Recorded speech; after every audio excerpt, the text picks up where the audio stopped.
And good evening, ladies and gentlemen. Welcome to another Smoker Show, Season 3, Episode 2, alongside my good friend, my buddy, Mr. 𝗕𝗂𝗧𝗏 𝗕𝗓. What's up? One, did you know Zoom 5.0 is out? And with their enhanced security measures, do they also like actually do HD video now? Probably not. Huh? Probably not. And they've been telling people it's been secure encrypted for like 5 years, and apparently all that was bullshit. I don't know if you found out today. They got in like some kind of a warning from the FCC or something like that, but. Well, who cares? I know their stocks went down now that they've been talking about that vaccine. Listen, I want to say something. I'm very sorry. About what? About the video. Oh, that's okay. I mean, it happens. I've been beating myself up all day long, and I know you were very disappointed because I could tell by the message that I got from you this morning. So. Yeah. Well, I mean, it was we were just you talked about it, like building it up for the Smoker Show, and then you fuck up. I mean, it happens. Listen, when I reach your age, I'll probably make more mistakes as well too. So it's okay. It's all good. I felt really bad. I felt really bad about it. I've been kicking myself in the ass all day long. I've been feeling bad since I got back from Florida. You know, I had that congestion and stuff like that. So yesterday I was feeling even worse. My chest felt a little heavy, and I had a sore throat last night. I got up this morning. I told Connie, I was like, man, I think I got COVID. You know, I got scared. I had the kids. I was there. You know, I need to warn people that I came in contact with. Monday night I played poker. So I get up and I go to the doctor, and man, let me tell you something. Tell me. This nose test that they give you, it is the worst thing ever. Like, she jammed that thing. I think she touched my intestines. She jammed that thing down. on both nostrils, and then she, and she's like, "Oh, don't squint." I'd be like, "How am I supposed?" Guys, like, you're like 5 inches down into my throat with this thing through my nose. How am I not supposed to not to squint? Like everybody I've heard who's had the test said it's really terrible. It's horrible. They take one side of the stick and they do one nostril, and she's like like that, and then she takes the other side of the stick and she goes like that down. And so anyway, so I did the test, and thankfully it was negative. They didn't have the COVID. But the doctor came in and says, you just got the common cold. Which, for a man, the common cold is like you're dying, because I feel horrible. Oh, God, yeah. Oh, absolutely. I totally get that. And by the way, I am very glad that you don't have the COVID. Yeah. If you had the COVID, I would have the COVID. And if I had the COVID, my parents would not be coming to visit me on Sunday. Yeah. Actually, the whole family's coming down. That's fantastic, man. I'm glad that you're going to have it. Like, it's probably not as bad as a colonoscopy, I'm guessing. Well, of course. I don't know. I have not had a colonoscopy. I mean, not willingly, at least. I have not had a colonoscopy. Never had a colonoscopy? Not yet, no. You should go get that checked. Yeah. You should film it. Yeah. We've been talking about that for a while. 215-335-752. The phone lines are open tonight if you have any questions or comments about what we're going to be showing you. Later on tonight, we are going to be picking a winner for the comment from the previous Smoker Show where we asked for your suggestions. I'm also going to be going over the suggestions with Phil live here on the show, and we'll see what you guys' input had on some topics for discussion. And again, nice little prize pack winner. Plus, we're going to do another announcement for a contest giveaway tonight after this episode is over with. So stay tuned for that. It's very rare that technology comes along that kind of excites me and Phil.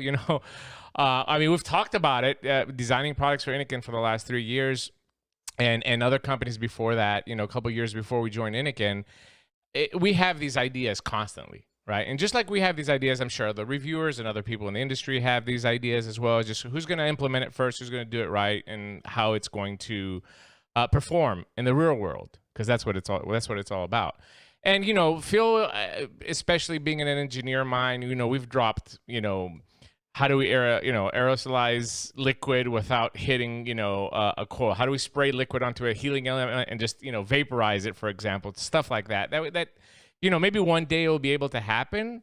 But so far it's not economically feasible, and the technology hasn't gotten there yet. But if you remember here on the Smoker Show, Phil has said this multiple times, and I want him to expand on it. Phil said something a few years back when he said the cigarette is a variable wattage device. So explain that a little bit, Phil, before kind of give a little preface of where we're going with this device. Yeah, today. Absolutely. What about, I'm drinking lemonade and vodka. So what is the cigarette? Is it a standard wattage? Is it a constant wattage device, or is it a variable wattage device? And the answer is, it is a variable wattage device, right? It does not maintain a constant temperature. The temperature of the device will get warmer or cooler depending on how hard you draw on it, right? So it is something that I've talked to Inniken about. It's something that I wanted to see move forward. Unfortunately, it didn't happen. And it was interesting because when Brandon called me on this technology, he said, I have something. I want to bring it to the Smoker Show. I think the Smoker Show is the right place to do this and to release it and to tell the world about it.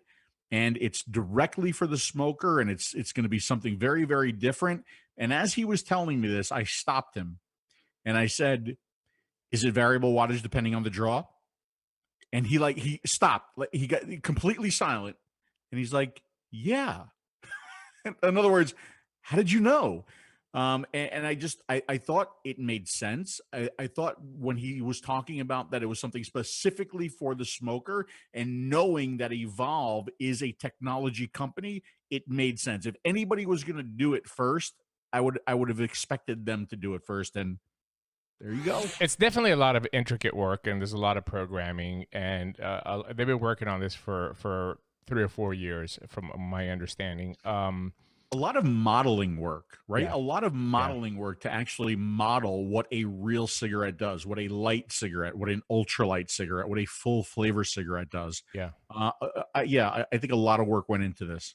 But what we want to do today is make I guess, a worldwide presentation of this device. It's called the Reflex by Evolv. And with the goal of you as vapors, because I know a lot of vapors watch the show, understand what it is, right? And how it can benefit the product category as a whole. And I think that it certainly can do that. But most importantly, why this potentially could be for a smoker. And during the interview that we're going to play for you tonight, you're going to hear Brandon talking about this. And I'm sure, and the people that are in the chat, I'm sure that you have given, one of your best friends a device to quit smoking, right? Or multiple devices. And there's always that one guy that's like, oh, I didn't charge it. Oh, it didn't work for me. Oh, I forgot it. Oh, I'm using it, here and there. And the thinking behind this device was that person exactly, right? The person that we've tried to help quit smoking multiple times within our circle and just hasn't been successful. Phil? Yes, absolutely. One of the things that we say when somebody first tries an electronic cigarette, it's really interesting to watch because they treat it like a cigarette, right? They draw on it. Sometimes they'll cough, sometimes they won't. But inevitably, if it's not strong enough for them, or if it's too strong, they lighten their puff, or they increase their puff because they want it to be stronger. Yeah. Right. And that's just them understanding how a cigarette works, but not understanding how a vape works. And then what do we tell the person who's trying it? Slow, deliberate, draw, and then take it in. Yeah. Right. So, maybe this will do away with that. Maybe this will get somebody who's trying an electronic cigarette for the first time into a comfort zone that they have never been in before. Yeah. Also, I know some of you have seen this video because Phil did put it up mistakenly last night. So, I mean, if it doesn't interest you, there's nothing I can do about it. But you're also going to see other stuff that you didn't see within the video today. We're going to hook up Escribe. Phil is going to vape it live, and you're going to see the Escribe signal and exactly what it's doing it. He's going to mimic a smoker's puff versus a vapor's puff so you guys can see the difference and see exactly what it's doing. We're also going to talk a little bit more in detail about the device and some pros and cons and some of the impressions that we've had as using the device for the past week or so. So you're going to get to see some stuff. You're also going to see some charts today because this is the smoker show. And if a company like Evolv comes out and says, we have the solution to the cigarette, you better have some data to back it up. And of course they do. They have emission charts, always comparing it as we've claimed here on the smoker show for the past few years. You have to compare the emissions to a traditional combustible cigarette because this is exactly what we're trying to eliminate. So we want to see what emissions this device does versus a traditional cigarette. So we have that for you as well too. Prefacing that, the Reflex, Phil, anything else you want to add, or you want to go straight to the interview? No, other than the fact that every time I hear the name of the device, Duran Duran does play in my head. Yes, That's actually, we shot an hour and 45 minutes worth of video for the interview that you're about to see that I had to cut down to about 20 to 30 minutes. So there's a lot of banter, some fun stuff that happened, but a lot of talk about, the industry, things that you've heard about me and Dimitri talk about before. Dimitri, especially, how about the industry and how it forgot about the smoker. And we talked a lot about that, but I really tried to eliminate eliminate a lot of that stuff and focus on the device itself. And to Robert, yes, we know this, okay? The video was mistakenly released. He's gonna stay on it, buddy. He's gonna stay on it. As soon as Dimitri told me, I was very upset.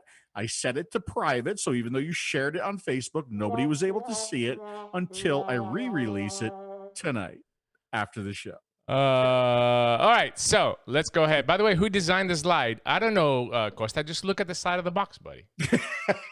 It's on the box. It says design by Phil Busardo in Vaping Creek. It's right there on the box. I don't know how easy I can. It's big letters too. Big letters. All right, let's go. Is the Aries an MTL device? I think it is. I'm not quite sure yet, but I get a hunch that it is. All right, here's a pre-recorded interview that we shot with Brandon, trying to give you kind of a general feel of the device, and then we're going to come back. We're going to do some charts. We're going to show you some really nice graphs with Escribe software, and then we're going to talk a little bit more in detail about it.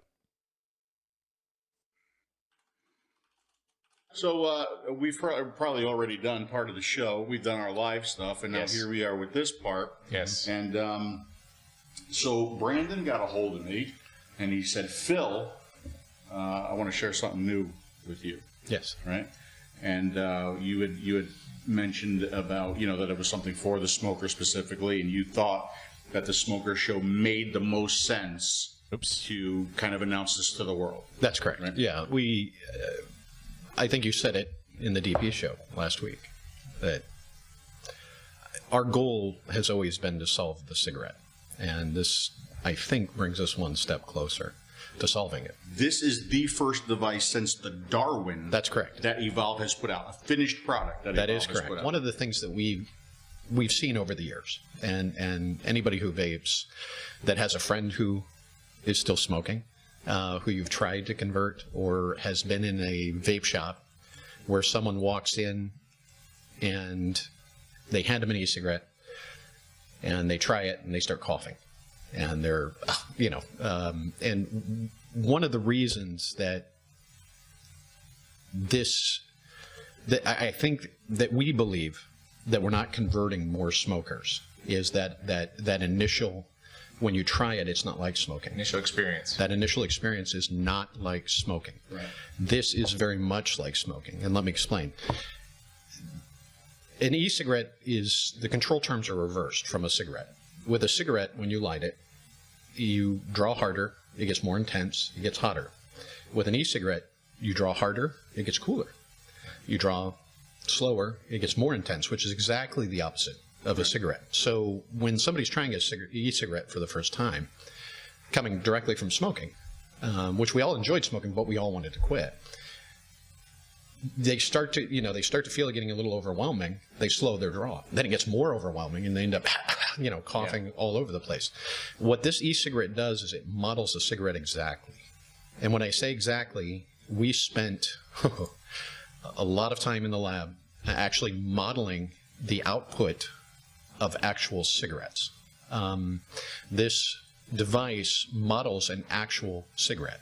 If you're drawing at 10 milliliters per second, it's going to give you exactly the same thing that a cigarette gives, as opposed to, so it's varying the power, it's varying the intensity of it, just like a cigarette would. So you pull harder, it gets more intense. You pull lighter, it gets less intense.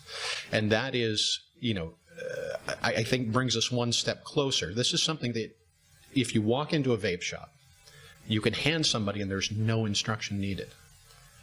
You find out what they smoke. There's 3 settings on this, and each one, models a different cigarette. There's an ultralight, there's a light, and there's a full flavor. And we base those on actual cigarettes. We're putting this into wide release now. Why? Well, we meant to have this in wide release in March, but with COVID, everything sort of fell through. This is our PMTA product that we're, putting through to FDA. This is not technology you just came up with last week, and you're just now putting it for PMTA. You've been working on this product for years. Years and years. You do notice a trend of people, the conversions in the last couple of years dropping for whatever reasons. We can, we've talked about it on the Smoker Show that there's a multitude of reasons why people. As an industry, though, I think that we've done a poor job in the U.S. market to try to attract more smokers, whether that was the hype or what the vape shops were chasing, or the existing database of users that we created that everybody was catering to.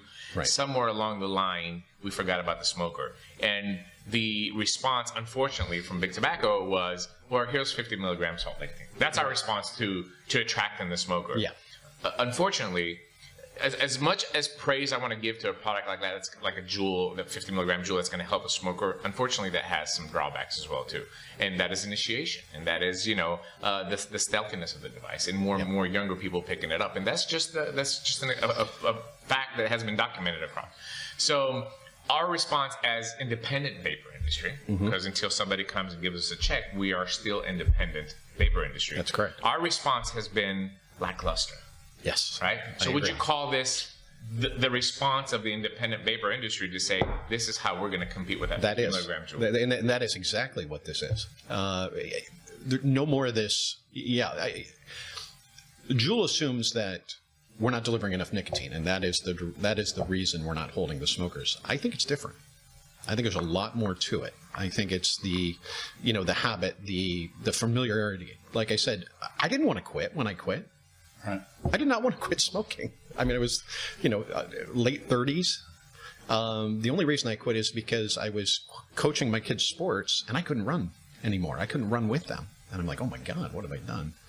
I need to quit this. And I didn't want to quit necessarily. I liked smoking a lot. My hope is that this brings that familiarity and that ease of use and that lack of a learning curve to the smoker. Is this going to appeal to a kid that started on a Juul and has now moved into something else, or is still using a Juul or a puff bar? Yeah. No, because it's going to be completely foreign to them. Yeah. The control system on this it won't be natural at all. But for a smoker, it's 100% natural.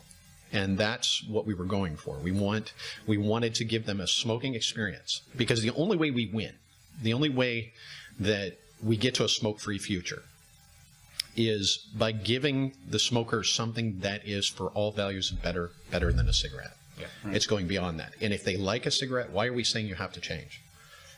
We can give them a cigarette experience now. Yeah. And that's the reason we did that. If you look at the shape of, you hand this to a smoker and you have them draw on it, the shape of the draw, because we can look at that now, is very different, because we can measure airflow very, very accurately.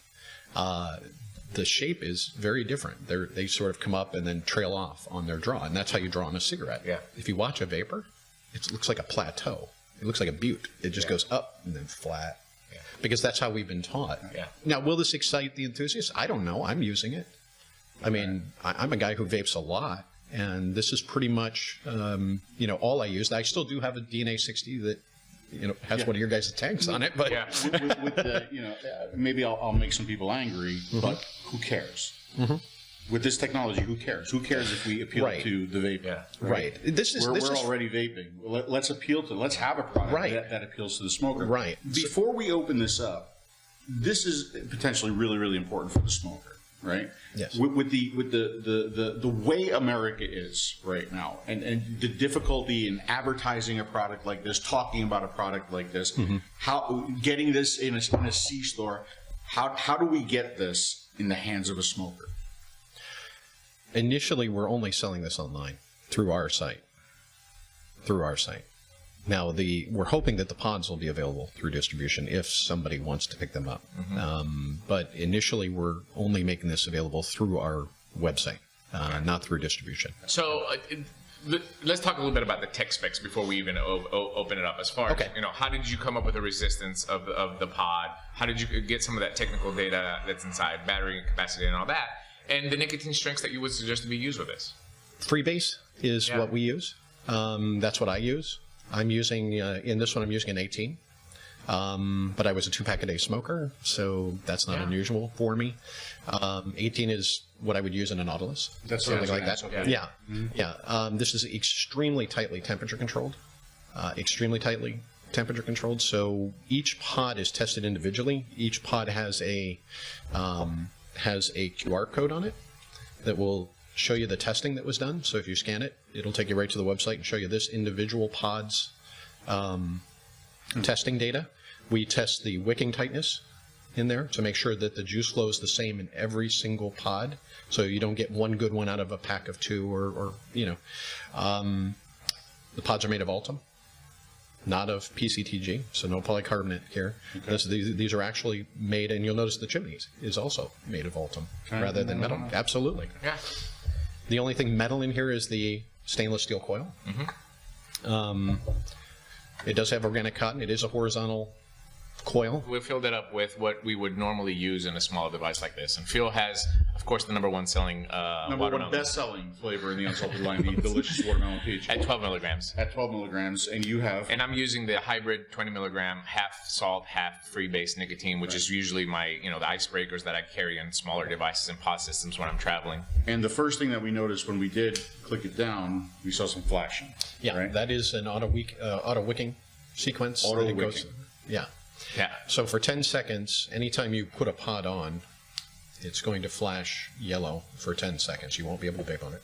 Okay. So, And what that's doing is auto wicking, so you don't have to wait the 5 minutes, the 10 minutes for the coil to saturate. And you know, it's funny because for the last 3-4 years, how many times have we talked about is like, oh, how do we get these coils to self-prime? That way you don't have to tell somebody to. That's basically what it is. So to do that, to auto wick, I mean, are you just bringing the coil up to temperature a little bit to kind of start the That's action? exactly it. Yeah, we're bringing it below boiling, but hot enough that it's drawing the liquid. And that'll bring it in. That's all you need to do. Yep. If you are already primed, if you're already wicked, and you put it on, it's going to do that again. It's going to do that again. It's not going to flood or anything like that. Won't flood it. Won't bother it at all. So the first thing that I noticed is that there's 2 QR codes on this brand. We have one that was attached to the pod that was separated, and then we have a QR code that's on the device itself. So let's break it down first. What's this QR code that's on the device? That will give you all testing information on the device. We test. Well, we can actually bring that up and show you, but we test the device thoroughly before it is packaged, and we put the device to sleep. So when it comes, you won't be able to wake it. You'll have to plug it into a USB to wake it. Okay.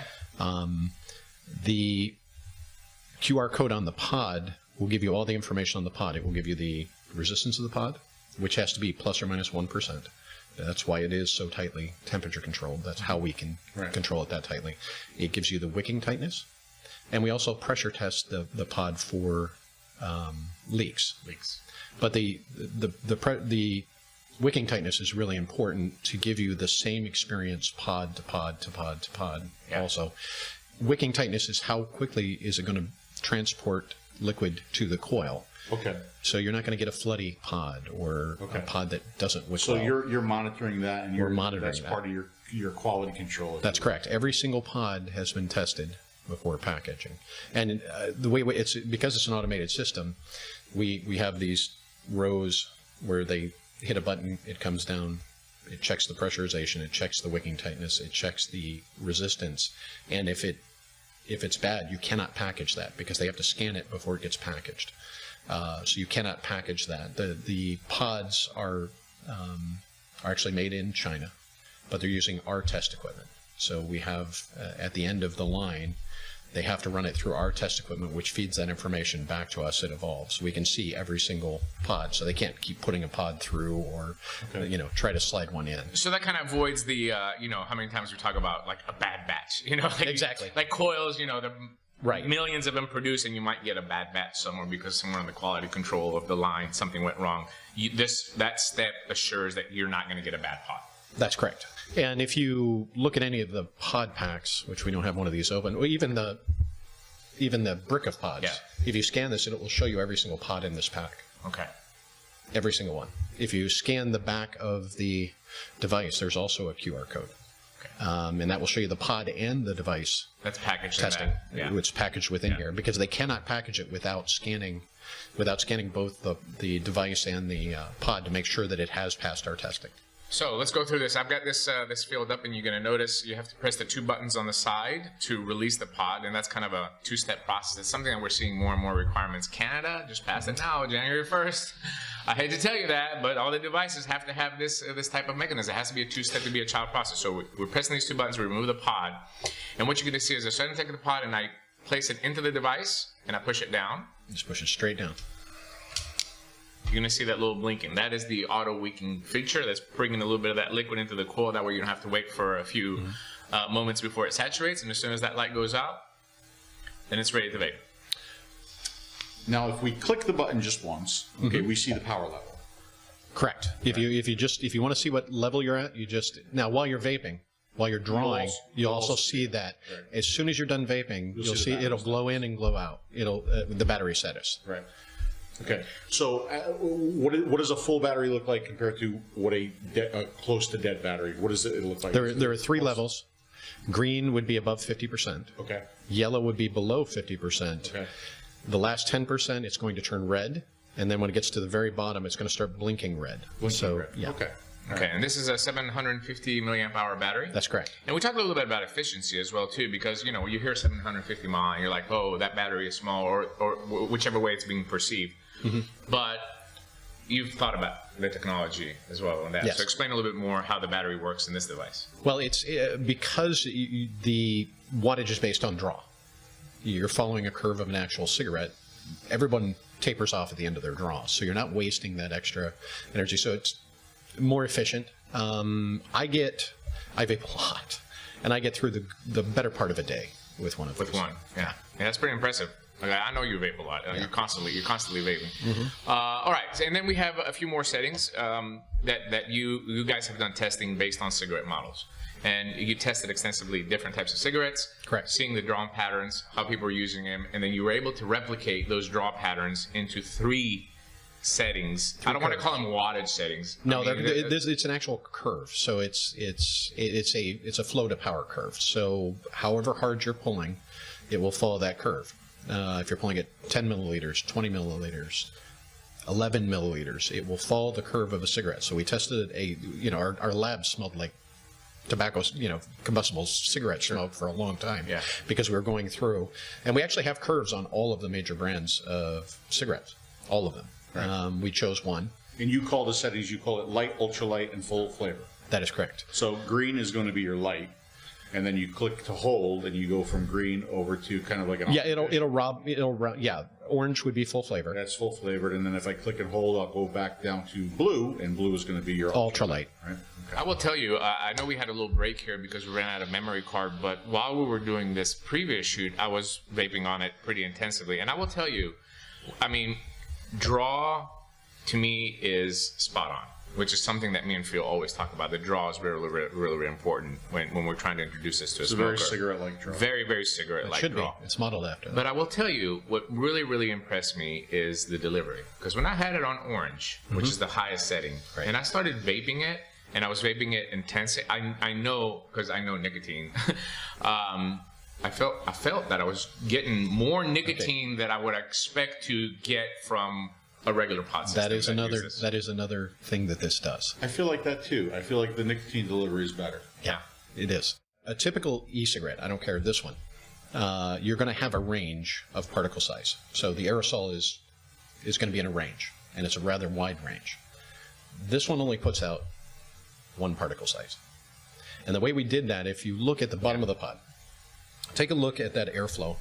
See that grate in the middle? Yeah. Look at all those deflectors. Yeah.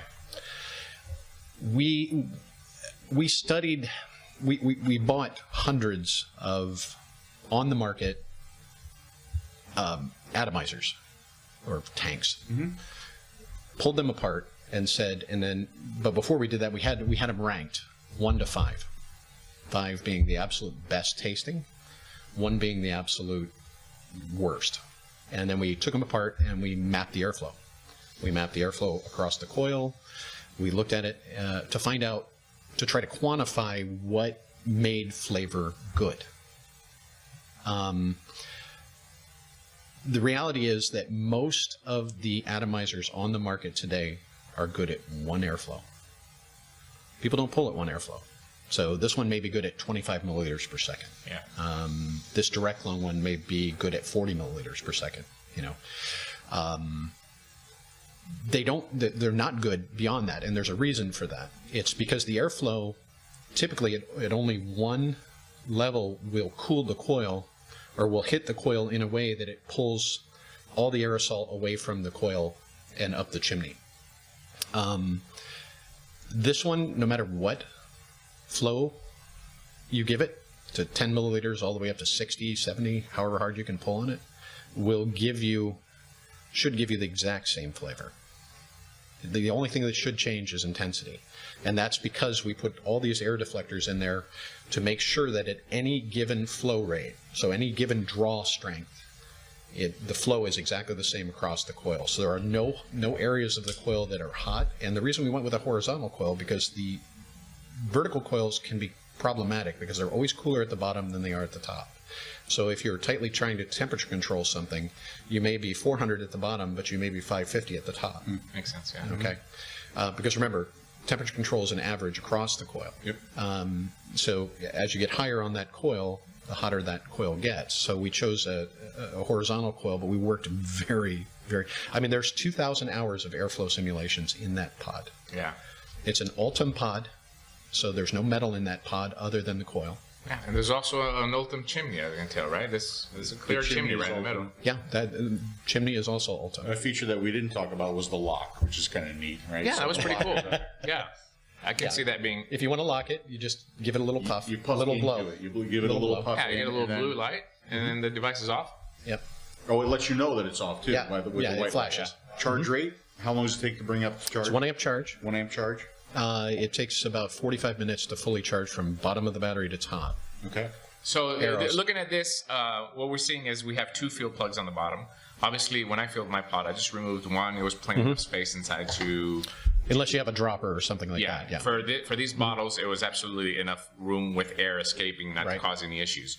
But basically, we have these 2 little flaps here, and all you do is just pull this out right here. And that exposes the field port there. And obviously, Phil's going to have this all in close up. And you got to make sure that the arrow that is on this plug is pointing in Back toward the gold pins. towards the pins. So you can see there's an arrow on this field plug, and that has to go back in towards the pins and push it down to make sure you make a seal. So that is one thing that I know people are going to complain about is how fiddly and small it is. But if we had made it larger, and if we had given, we looked at ways of attaching those fill pods or fill plugs so they wouldn't be lost. We knew this was going to be a problem, but we couldn't do it without making the size bigger. We would have had to have made it longer, and we weren't willing to do that. So that was the sacrifice. The other sacrifice is that it does not recycle liquid. And I was just going to talk about that because that's something that we also talked about before the battery ran out. And you really don't make apologies for that. No. I mean, I guess you could say kind of a lot of companies, we know it's going to happen because the condensation has to go somewhere, right? It's either going to go back into the pod or it's going to go into the well. We've seen that from many devices out there. Right. You're saying that we know that's going to happen. You're going to see it there. You're protected because it's sealed. Correct. You're going to have to wipe it out. That is correct. And you need to do it every single time you refill, and you want to make sure that you get it nice and dry because you're going to have moisture around the lip of this. Yeah. You're going to have moisture around. I mean, if you pull one out right now, you're going to see moisture around the edges. And I think it's important, really, for the smoker too, to understand what's going on, why it's happening, and that you should expect it, right? Because a lot of people will see that and they'll instantly say it's leaking, right? And whenever anybody says to me, my tank is leaking, I will say, well, what do you mean? Do you put it down and in the morning there's a pool of e-liquid because that's leaking? That's leaking. Do you mean there's a little bit of moisture coming out, maybe the air holes or something like that? That's condensation. That's a different thing. It's like Aries 2 is a prime example. You know, sometimes you get a little condensation under it. It doesn't leak, but when you unscrew the tank, you'll see a little condensation under where the 510 pin is. It's just that the tank is wicking efficiently. All that vapor is coming down the chimney. That condensation is going to have to come out somewhere. And thankfully, it's coming out underneath the device. It's not leaking outside, but it's not really leaking. Goal on this is then, again, we're telling the consumer ahead of time, hey, look, this is what you have to follow, which, again, I think in our industry in the last 3 years, we haven't done a great job. We give somebody a consumer device here, take it home. We don't really go through the details of what, you need to do. And they have a bad experience with it. And then they think that vaping doesn't work. And it also, in their circle, they say, well, I went to the vape shop, I spent $120 and got this smoke stick V8 or whatever, and vaping didn't work. I'm still smoking. Right. And it gives the entire category, again, a bad name. But here, at least what we're trying to do is inform the consumer what to expect and how to deal with that issue as well, too. Let's talk a little bit about the pods. I'm assuming that you've tested this with various liquids. Yes. Many.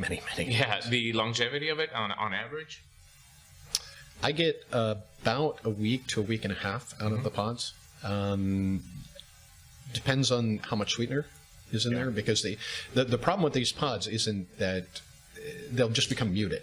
They don't become bad tasting. They'll just become muted as you build up more and more more caramelized juice on the coil. So that really depends on the liquid. I use kind of sweet liquids, and I get a week to a week and a half, depending on the liquid I use. Okay. Yeah. So you get about a week, and what's the price going to be on the replaceable pod? $6. $6. So, it's like a price of a baby beef's coil, basically. And what about the device? The device itself is, how old are you? 57. Okay, for you're 25, you're 57? No, he's 57, I'm 25. Huh? 51. It's $80. $80 for the device. For the device. And it comes with one pod. Comes with one pod. Yeah. If you are under the age of 40, It's $120. Really? So you check out on the website, depending on the age verification? You get a $40 discount for being over the age of 40. Wow. Really? We're protecting our demographic. Yeah. We're after smokers here. I get a discount. It's available in gray, black, blue, and purple. Yeah, I think purple's a good color. I think that there should be options for women. It's something that me and Phil are very in touch with our consumers that use our products. And there's a lot of ladies that vape that like the fact that us and Inikin always try to cater to the ladies with the purples and the pinks and some of the colors that will attract more women to vaping. Because I think that, again, that's another category in America that I think that we're very under marketed to. You know, we should have more products available for them as well too. Right. Emissions testing. Let's talk about what you have found in plain English as far as what this device is producing and what we can show to our regulatory arm as far as what this is putting out versus a cigarette. Yeah, as far as the testing we did, there is a regime that the FDA asked for, which is based on a combustible cigarette topology, and then they're having us check for, I think it's 29 HPHCs. We did the emissions testing, but we went a step further. We tested our device at step levels of flow, because we know that, you know, it needs to work. I mean, the one variable we cannot control is how hard you pull. So we wanted to make sure that the device was good, wasn't creating, we'll say, formaldehyde or acetaldehyde or At something. 25 watts versus Right. 10 watts. Well, not even Not watts, the but the wattage, pull. but yeah, right, exactly. To make sure that the airflow across the coil was staying even, that we were holding to that. Our goal was that whatever you put into this, we should add nothing to the aerosol. So what's in the juice should come out the top, Right. and that's it. Have you looked at that and said, okay, this is where vaping is, and this is what this device gives you, and this is what a cigarette gives you, Yes, and you've compared the I have those charts. You have if you want yeah, those, I yeah. absolutely want to show people. Yeah. And that's the thing that gets lost a lot in the media, is that, we hear, e-cigarettes have formaldehyde. Heavy metals. They have formaldehyde 1,000 times less than a cigarette. Yeah. I mean, in plain English, Phil, if we could make the audience understand, in plain English, basically this mimics the draw pattern of how a nicotine delivery system like a cigarette would deliver nicotine to your body based on your need at that current moment, right? Which is adjusted by the way that you draw on it. Absolutely. Well, it works like a cigarette. I mean, Yeah. If you're having a bad day, you puff harder. If you got to deal with Dimitri on a daily basis, sometimes you puff harder. Yeah, or if you have to Right. collect somebody's urine in a hospital, and then you leave the room and you have to puff on it like really, really hard to get that scar out of your brain. If you were to give anything to a smoker right now and give them the best possible chance, of converting over to vaping, right? I think it would be that device. Yeah. I think it's simulating that cigarette to that level that this would be their best. If other things haven't worked for them, that this would be their best chance. And one of the things that I always say is that I'm still a smoker at heart, right? Because I like my tight draw. I like Right. my throat hit. I like the sensation that I used to get from a cigarette. I'm the same way. Now I was able to get over that, and I was able to move into standard vape product. But maybe there's people that can't, right? And I think this might be a good thing for them to try. Yeah. Our hope is that with this device, that all they have to bring is willingness. Yeah. You're talking about the people that don't want to quit, and they're never going to quit. They're never going to, but they have to want to. Right. Yeah. There has to be a willingness to quit, but I think once they've hit that point, the easier we can make that transition on them, the better off we are. Yeah. So- You have to give them the best opportunity to quit, Right. right? And the best opportunity is to provide them with the best available hardware and liquid to make that transition. Exactly. And yeah, I mean, totally agree with what Phil said. There's no doubt about it. Yeah. All right. One thing is for sure is that, I mean, Brandon, John, and the guys over there at Evolv are, just brilliant. When you talk to them about some of this stuff, as a vapor, it might not sound, exciting because you've already quit smoking, but we'll break it down here for you in a little bit more detail. But one thing is, 100% true about this company is that they really put a lot of thought, design, and a huge investment of testing and thought process into creating this product. Yeah. I don't know if you guys have ever seen some of the old Evolv tour videos that I did, and the interview videos that I did. Go watch them because it's not you've seen Brandon. Everybody's seen Brandon. Everybody knows Brandon. Not everybody may know John, right? And John is just the next level kind of guy. His mind doesn't function like no, it's too much for me. Does. Too right? much. For it really, yeah. it doesn't. He's genius level. I mean, the guy is genius level, right? So I do recommend, if you haven't seen some of those videos, go check them out and meet John. I want to bring the charts up real quick, just so you guys can see him on a little bit of a close-up here. Did you get that message I sent you, bud? Yes, absolutely. Okay, yes. So this kind of shows you the emissions here, always compared to cigarette. What you're going to see on this chart is a Marlboro Red, a Newport Menthol, and what you're seeing there as a reference. That reference is the University of Kentucky reference cigarette. So we don't know exactly what it is, but that's what they use as a reference cigarette. But here, the first chart, acetaldehyde comparison. I mean, look, these numbers are dramatic feel. I mean, barely registering on the scale. And listen, before I go through this chart, understand that most vaping products have very low levels just like these, okay? Barely registering on the chart. But here, in this particular product, you're going to see probably the most efficient delivery of aerosolized nicotine vapor that you're going to find in a device.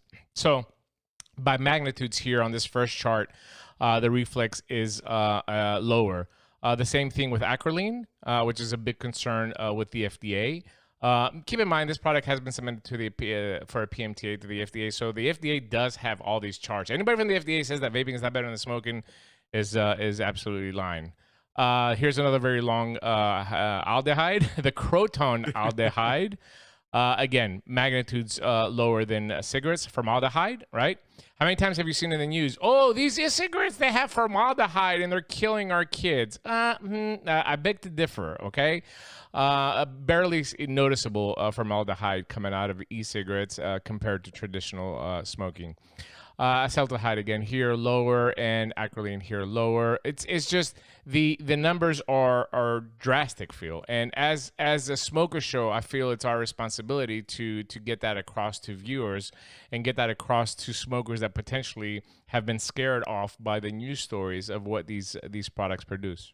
Yeah, it is important. You know, I mean, one of the things that we say in the Smoker Show is that if you hear a negative report, if you see a negative report, if you read about a negative report, don't freak out. Don't panic unless they show what it looks like next to a cigarette. You just saw charts that shows what it looks like next to a cigarette, and what you're seeing is substantial harm reduction. Now, by magnitudes, right?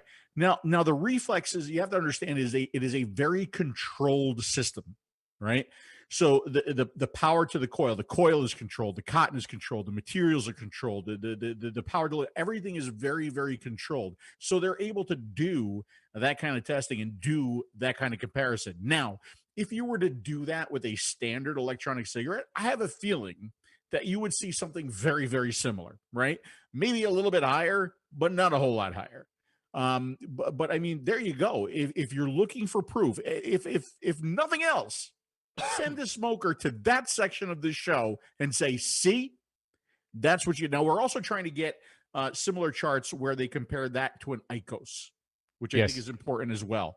I have a couple of messages into Brandon here, and I'm waiting to hear back from him. But as soon as we get that, we'll present it on the Smoker Show and put it up on tasteyourjuice.com as well. And here's the thing. There's like a huge drama between vapors with the IQOS. Like, some vapors are bashing it. Some guys are praising it. You know, look, there's no doubt that if you're going to heat tobacco versus burning it, it's going to be less harmful. But what's important to me as Dimitri is not that. What's important to me as Dimitri is to know what level of harm each one of these products does. And then as an adult, I want to make my own decision, right? And to do that, you need to see the charts. You need to see what a vaping device does. And I've seen the charts from Dr. Farsalinos. Vaping is here, IQOS is here, and cigarette is there. Okay, so once you understand that chart of what each of the, then you can make it. If you want to continue to smoke to get your nicotine, nobody is telling you not to. You're an adult. You should have every right to do that. But know exactly what harm every device does, and then you can make a decision on which will help you quit smoking and what level of harm you're putting your body and your health into. It's interesting because years ago when I used to do the videos and I would talk about things like, we talked about AP and DI. I remember when that was a big thing, AP and DI. It was a big thing when people were putting their liquids in plastic. Everybody then they wanted glass because the plastic was leaching. But there were those people. There were those people that said it's safer than a cigarette. That's all I care about. It's safer than a cigarette. So those people, that's fine. That's fine. It's fine that there are people like that. But there are also people that are going to be, okay, well, I want to vape. How can I vape as safe as I possibly can? Yeah. Right? So, I mean, here you're seeing it. Absolutely. We got a few phone calls if you want to bring them in before we move on and show you Escribe. 734, you're on the air. Can you turn off your stream, please? Okay. Put you on hold. I'll come back to you later. Let me get 401. 401. You got a question? How you doing? Good. How are you? Not bad. Do you know where these are going to be available? So these are available right now on the Evolv Vapor website. I'm going to bring it up here for you just a second. You're going to be able to see it on the website. And I think that's going to be probably, as far as the U.S. market is concerned, I think that's going to be the only outlet for now until we see maybe, some retailers. And we're going to talk a little bit about that later as how this product is going to be distributed. But right now, they're available and they're up at evolvvapor.com. Okay, I'm trying to get my older son to get off cigarettes. Yeah, man. So. If this doesn't do it, your son does not want to quit. So. Yeah. If this does not do it, your son does not want to quit. So, all right, sounds good. Thanks, brother. Have a good evening. Appreciate it. All right, let me go back to this. See if 734. 734. No. Yes? 734? Yes. Yeah, we can hear you. Okay. Hi, my name's Andy. I'm a diehard smoker trying to get off these cigarettes. Just checked into your show. Just started vaping a short time ago, and it seems the $40,000 question is getting the right combination of the e-liquid going. Trying to get off the cigarettes and then getting the vape going right. Phil, you want to give some points, tips here? So let me ask you this: what have you been successful with vaping? Are you off the cigarettes now, or are you not successful with vaping? Semi-successful. I vape, but I also have a cigarette. In the first thing in the morning or something. Or when the vape just doesn't seem to be satisfying me. I just ordered that new model you guys talked about last week. Mm-hmm. Okay, and what kind of an e-liquid are you using? I got juice head 25 milligram. I got another one that's 35 milligram, and stuff that. The couple of times I've been to vape stores that they just sell you whatever they got on their shelf, and that's yeah, young guys selling you 3 or 6 milligram stuff, which really didn't cut it for me because I was a 3-pack a day smoker. Yeah, if you're a 3-pack a day smoker, you do want absolutely you want a stronger nicotine. Now, are you using a free-based nicotine or are you using a salt nicotine? Do you know? I think these 25 and 35s are salt-based. Yeah, probably a salt. So, if you're not being satisfied, it could be you're not being satisfied for a couple different reasons, right? It could be because your nicotine isn't high enough, or you're not getting the sensation that you want, right? So what I've noticed from salt nicotine is it's smooth, right? So it doesn't, like, I don't know what you smoked, and we're gonna ask you that, but you don't get that throat hit, you don't get that punch, you don't get that harshness that you would from a cigarette. And believe it or not, that is part of the addiction. Okay, so it's not only the nicotine, but it is that sensation. For me, that sensation is extremely important in my vape, right?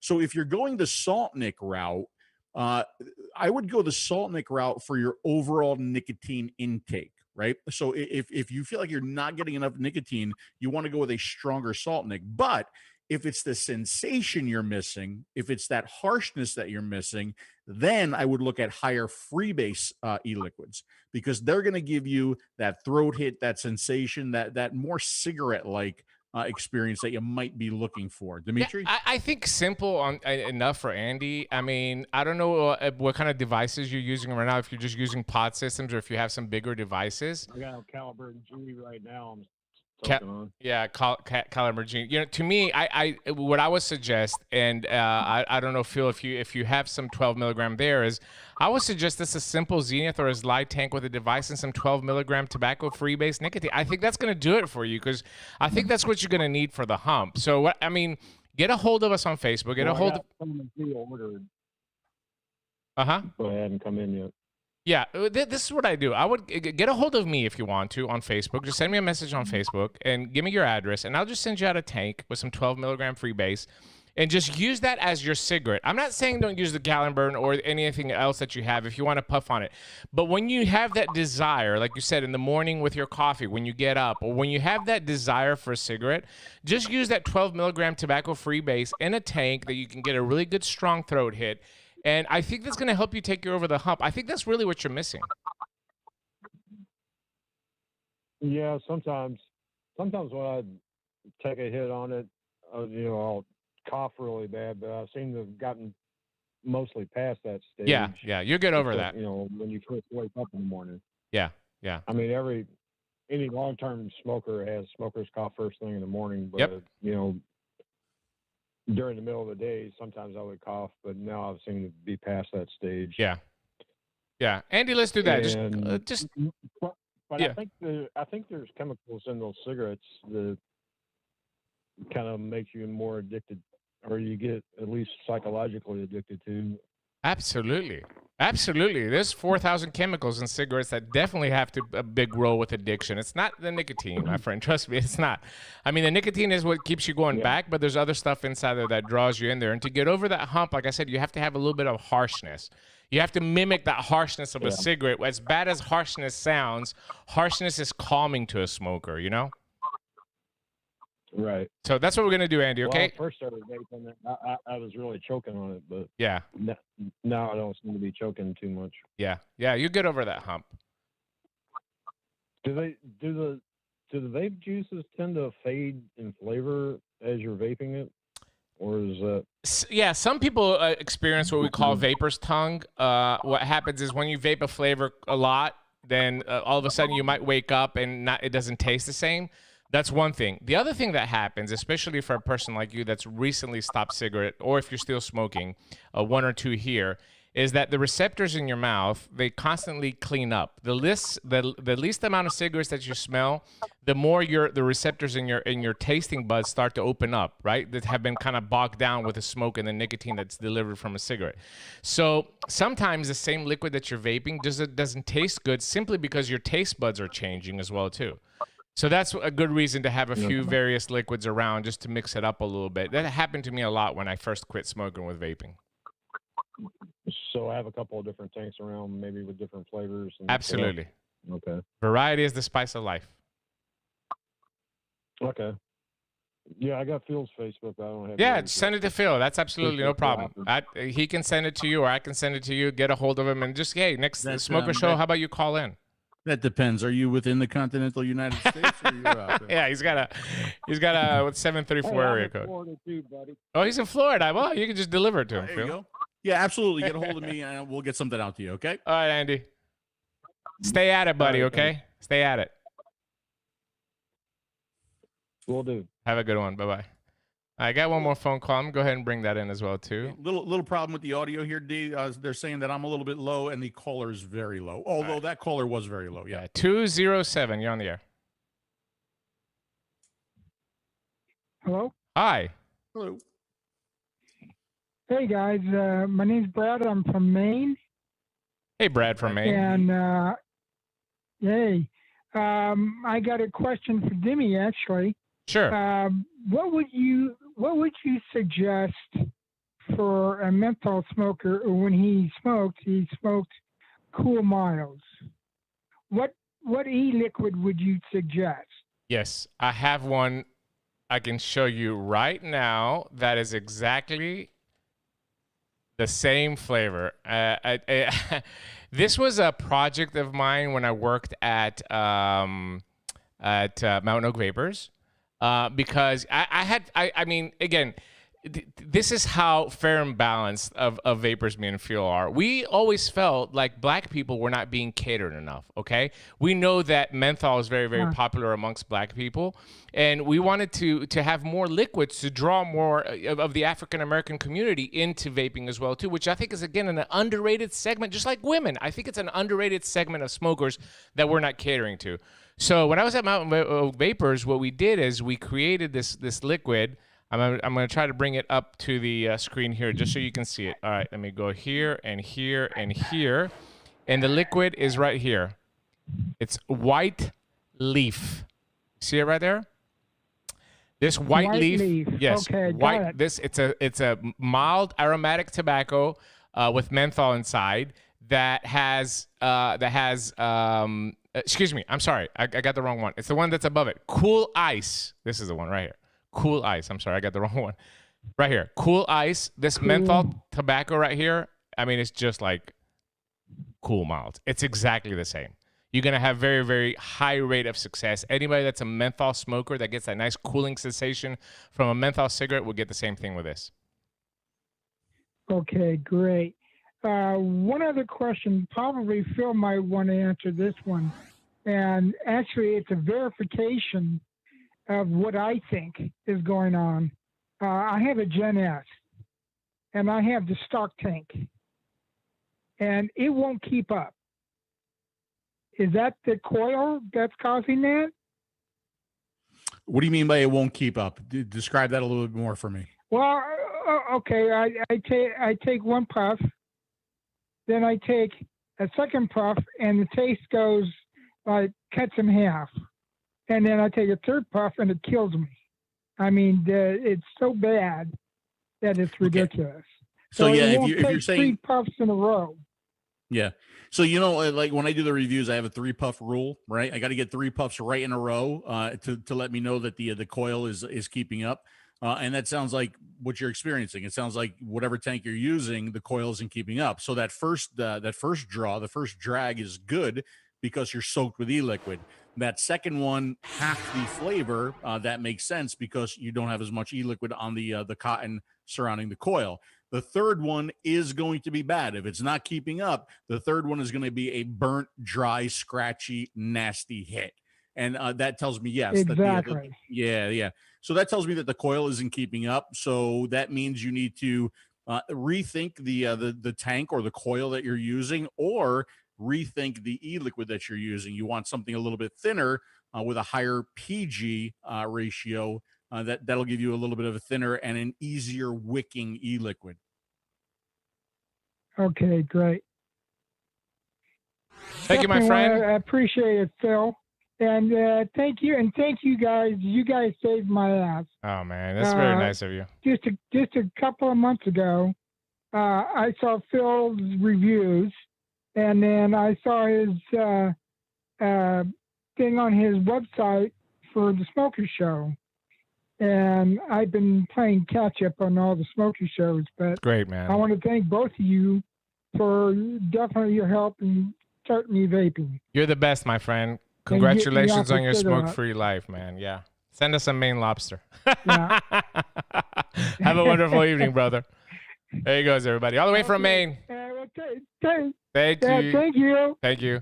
Thank you. That was terrific. nice. That feels so good. That does feel really good. Melissa, I just saw a comment from Melissa. I'd like a toasted almond, please. Do you know how long I've been looking for an e-liquid that reminds me of a good humor toasted almond bar? Long time now. If anybody knows one, let me know. I want to get back to the device a little bit. I want people to understand what I consider this. I consider this a nicotine delivery device. Okay? As a hobbyist vapor, until I saw it on the screen, and Phil's going to demonstrate it for you here in just a second, I didn't understand. But it's absolutely true. When I was using this with my 20 milligram, and now keep in mind, I use this icebreakers every time I travel or every time I'm going to be in a situation where I can't vape a lot and I have to stealth. I don't use 12, I use 20. That way I can just take a couple puffs and control my nicotine delivery, okay? So at that, I know this liquid very, very well. When I put it in this device and cranked it up to orange, which is the full flavor cigarette, and I started puffing on it, I over-nicked. I haven't had that sensation until I tried a Juul for the first time in 2014, one of the prototype Juuls. I got that same sensation. So what that tells me is that, and as Brandon said in the video, 97% of what is being aerosolized in this device is going into your system. And that is extremely, extremely efficient nicotine delivery device. As a vapor, do I think that you need this device? If you've quit smoking and you're using vaping and what, no, you don't. You don't.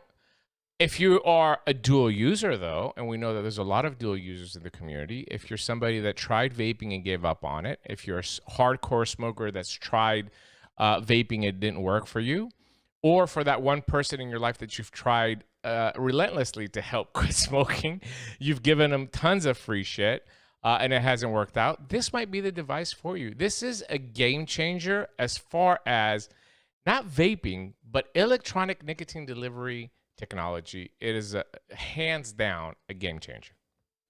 Yeah, it's really interesting the way it works, and the sensitivity when we start to show this to you, Dimitri. I just got to go back to that caller real quick because I forgot to mention something, and you know how I like to be complete. Sure. The other issue, You complete me. In addition to the thicker liquid, right? You might be running your coil too hot, right? Maybe your voltage is set too high, so just think about that too. Yeah. Okay. The sensitivity of this device is mind-blowing. It reads your draw strength with an accuracy that is just incredible. The sample rate is unbelievable, how well it's able to track your draw and adjust the power accordingly in real time.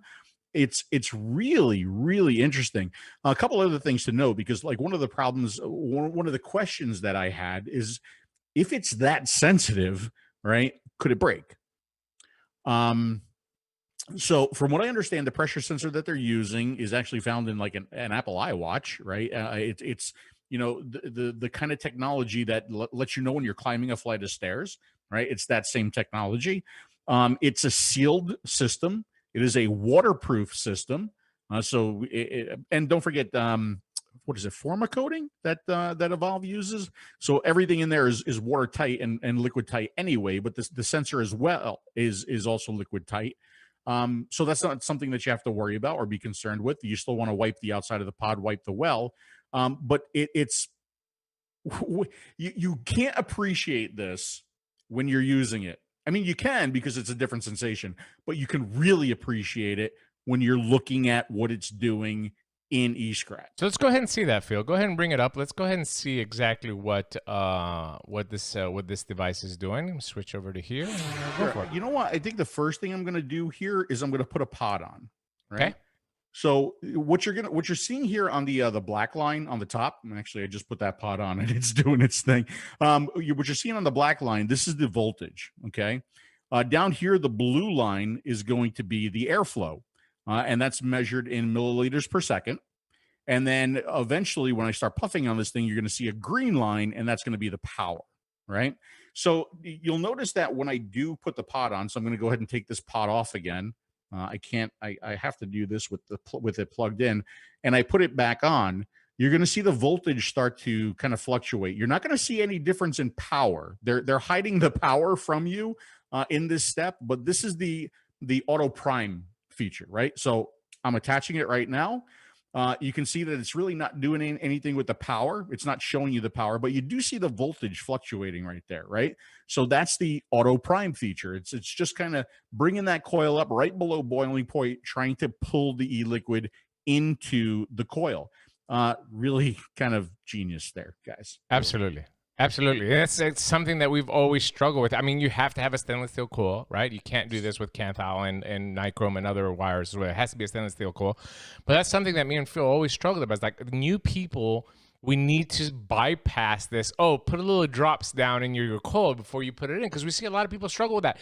Not because they're lazy or whatever. As a smoker, you don't have to do that with a cigarette, right? But they're doing it here automatically for you. Yeah, I'm seeing a couple people complain about my volume, D. Can you bring me up a little bit? It's spiking on my side, but I can right I now. saw a couple people. Okay. Okay. Now the other thing that you might notice here, as I'm just moving this, look at the blue line. Right? That blue line is moving just by me moving this around, because it's sensing air movement. Pretty cool, right? So let me go ahead and take a puff on this. Now, one of the questions that I saw from, was it Walter? Go up here a little bit. I'll bring all the questions back up. Yeah, okay, but no, Marshall wanted to know about primer puffs. It has a preheat. Okay, so maybe you can still do a primer puff if you want, but there is a preheat, and the preheats are a little bit different whether you are set to the ultralight, the light, or the full flavor. Okay, so I'm going to go ahead and take a puff now, and we'll see what happens.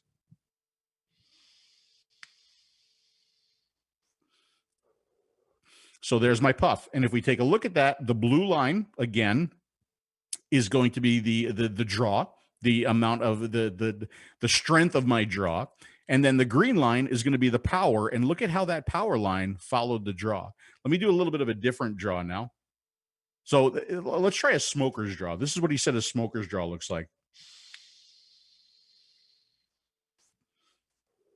So smokers tend to pull harder at the front of the draw, and then they kind of back off a little bit. And look at what that did.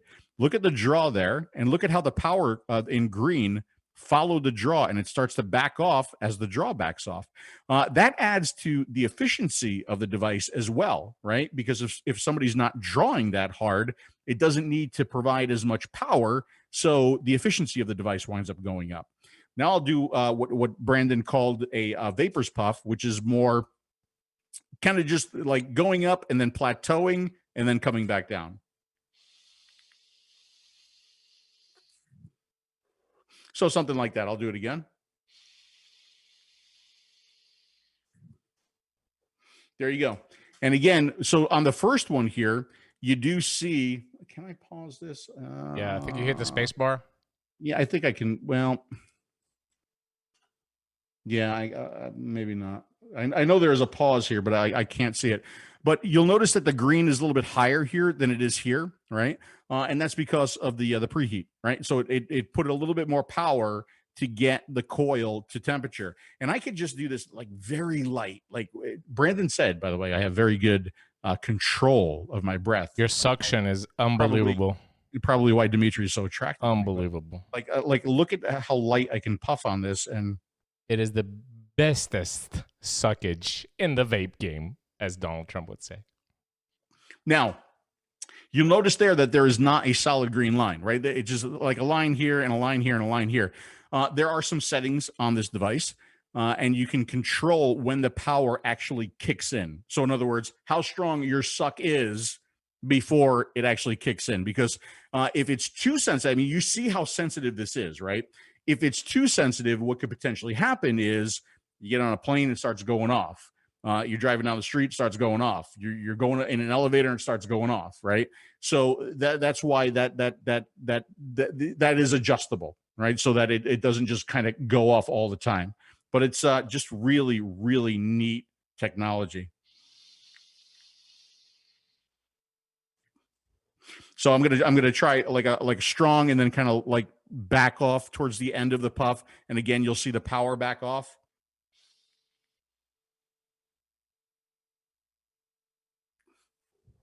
And I mean, look at how perfectly the power follows the strength of the puff.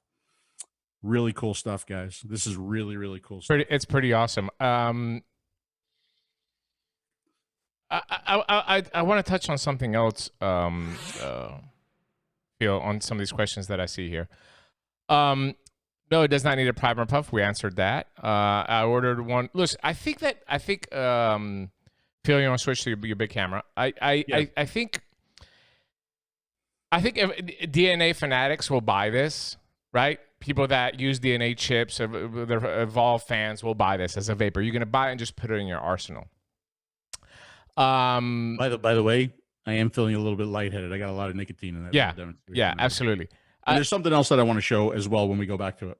Yeah, but as a vapor, you need to understand that you need to change the way that you suck on this device, the way that you vape, because like Phil said, and it's absolutely true, every tank that we have on the market right now has one airflow, and you find how to draw on it, and that's how you draw on it. You get a consistently, draw over that coil. You know exactly how much you're going to get. This is a whole different game changer. You can't vape on this as a vapor. You can get in trouble quick, which is, by trouble, I mean, you get a little sweats, maybe a little lightheaded or whatever, just like I was feeling in Florida when I was puffing on it a lot. I think the efficiency of this, even at 12 milligram, works great for stealth situations where you want to take 2 or 3 puffs and get that efficient nicotine into your body when you can't vape a lot. But if you use this as a vaping device, especially if you've come down on your nicotine, you're vaping in the 3 and the 6 milligram levels, you're definitely going to have to be careful on how you're going to be using it. Yeah, absolutely. Let me just go back here real quick, and I want to show you guys something else, because I think this is going to be very interesting to big tobacco and potentially, big tobacco. I mean, this is because this is something we see in the THC world, right? If you look down here, you see dose, right? So they're able to, based on the way this device works, based on the way it delivers nicotine, and based on the nicotine strength that you tell it, it gives you how much nicotine that you've intake, your nicotine intake, basically, as you're using the device, and it maintains that and it captures that. So I'll just take another puff here, and you'll see my nicotine intake go up.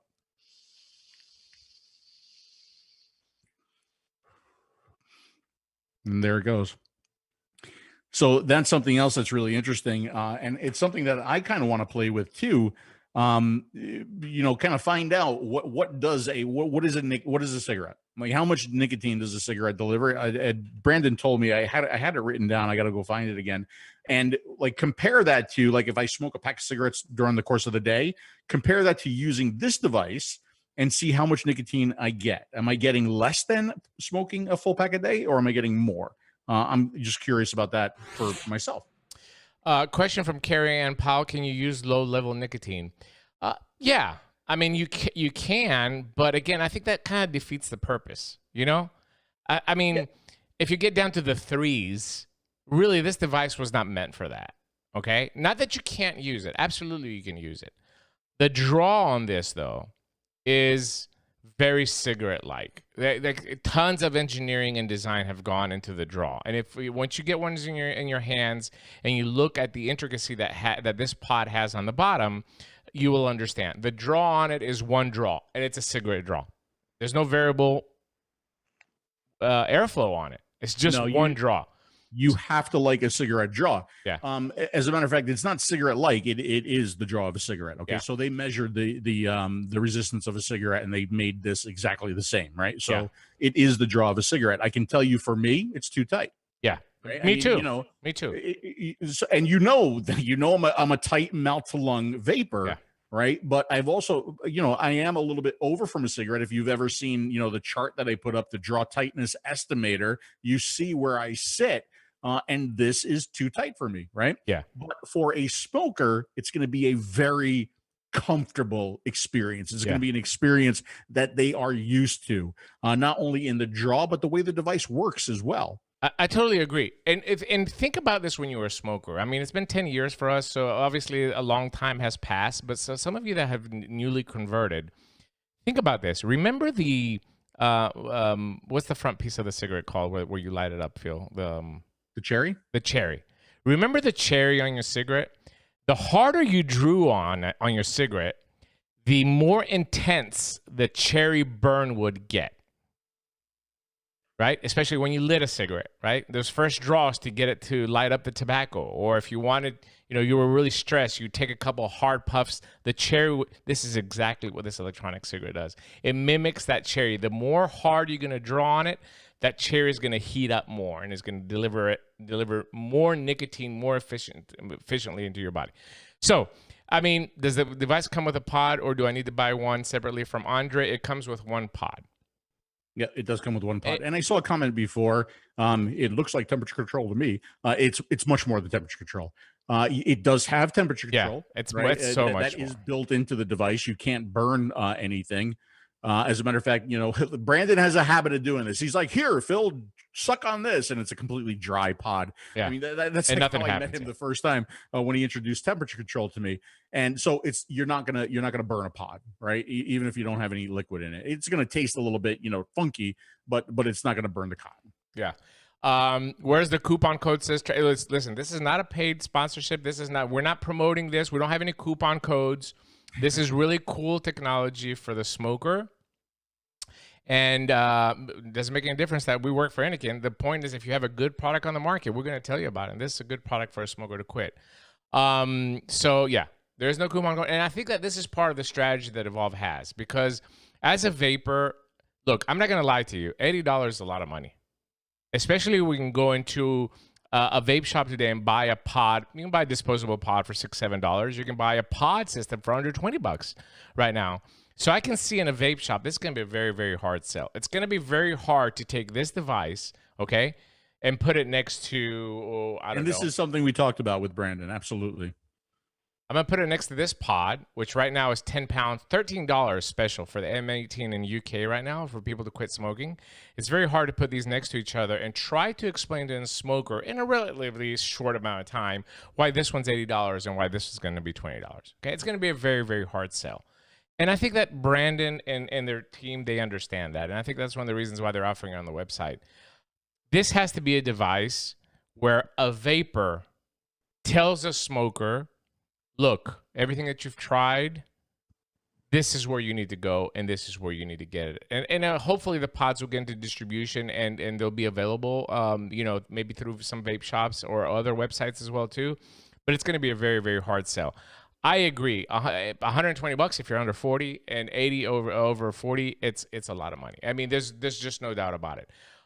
So that kind of puts us in like some of the I don't want to call them cons, but some of the stuff that I think that me and Phil can agree on. As brilliant as this technology is, there are a few things that you need to be aware of with this device. And if you're going to suggest it to a smoker, make sure you cover these points. Okay, so we talked about the price, number one.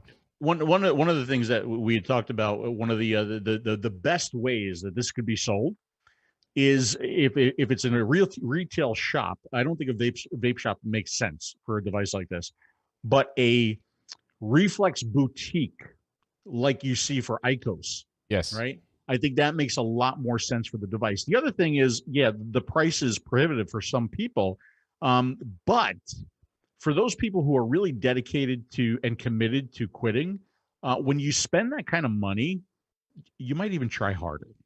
Yeah. I think you might try harder than if you spend $13 on a pod, or if you won a pod in a contest. If you drop that kind of coin on this device, you're gonna give it a good shot, right? Because you're vested at that point. Somebody's saying that the discount is not working if you're over 40. I contact Evolv Vapor support. It's on the website right there. Maybe they can, or if Brandon is listening right now, maybe he can check into that. I've had a couple of people message me with that even if you're over 40, the discount does not work. How's the flavor? I mean, the flavor is what you would expect from a system like this. All right, they've designed the flavor to come through good, as you would expect from Evolv to do. So the flavor also has to do a lot with these deflectors that they have installed on the bottom of the pod. So the flavor is good. It's what we would expect to get out of a pod system this size. So we talked a little bit about the price. I know they're working in UK and in Germany to get this into distribution as well too. So we're going to see it in these two countries, hopefully in Canada as well too. As it stands right now, the only place that you can buy it is Evolv Vapor. I think that the price is going to be a deterrent, but keep in mind that Evolv Vapor is trying to go through a regulatory process here in the United States that is extremely burdensome. So I get it. You know, they can go to the FDA and say, hey, look, a kid is not going to buy this for $80. You know, they're not.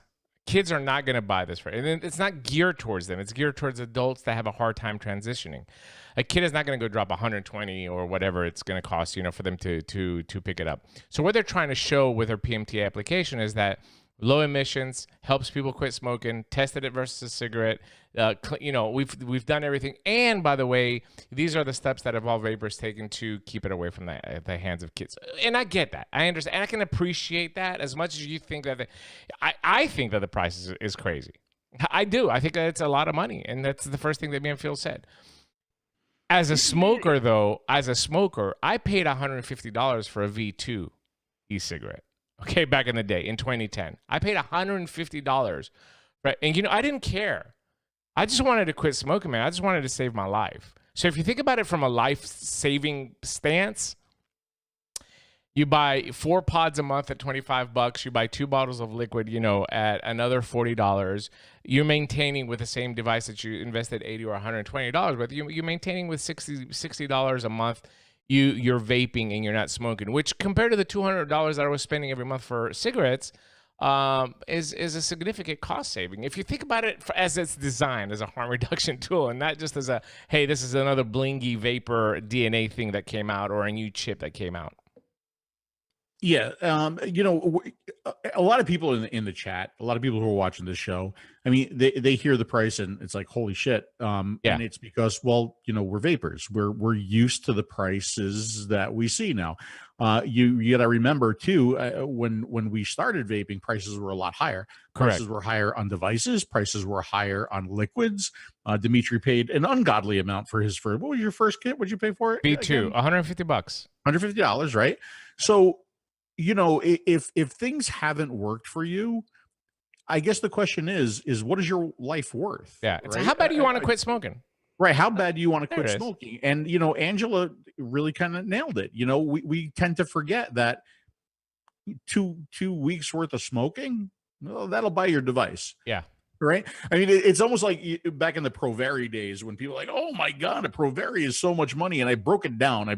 Like I figured out how much you spend on average, like with a year of smoking. And I figured out like how many 𝗏𝗏s you could buy if you just gave up smoking and you just bought 𝗏𝗏s. A lot. And you know, it was a lot. Yeah. It was a lot. Right.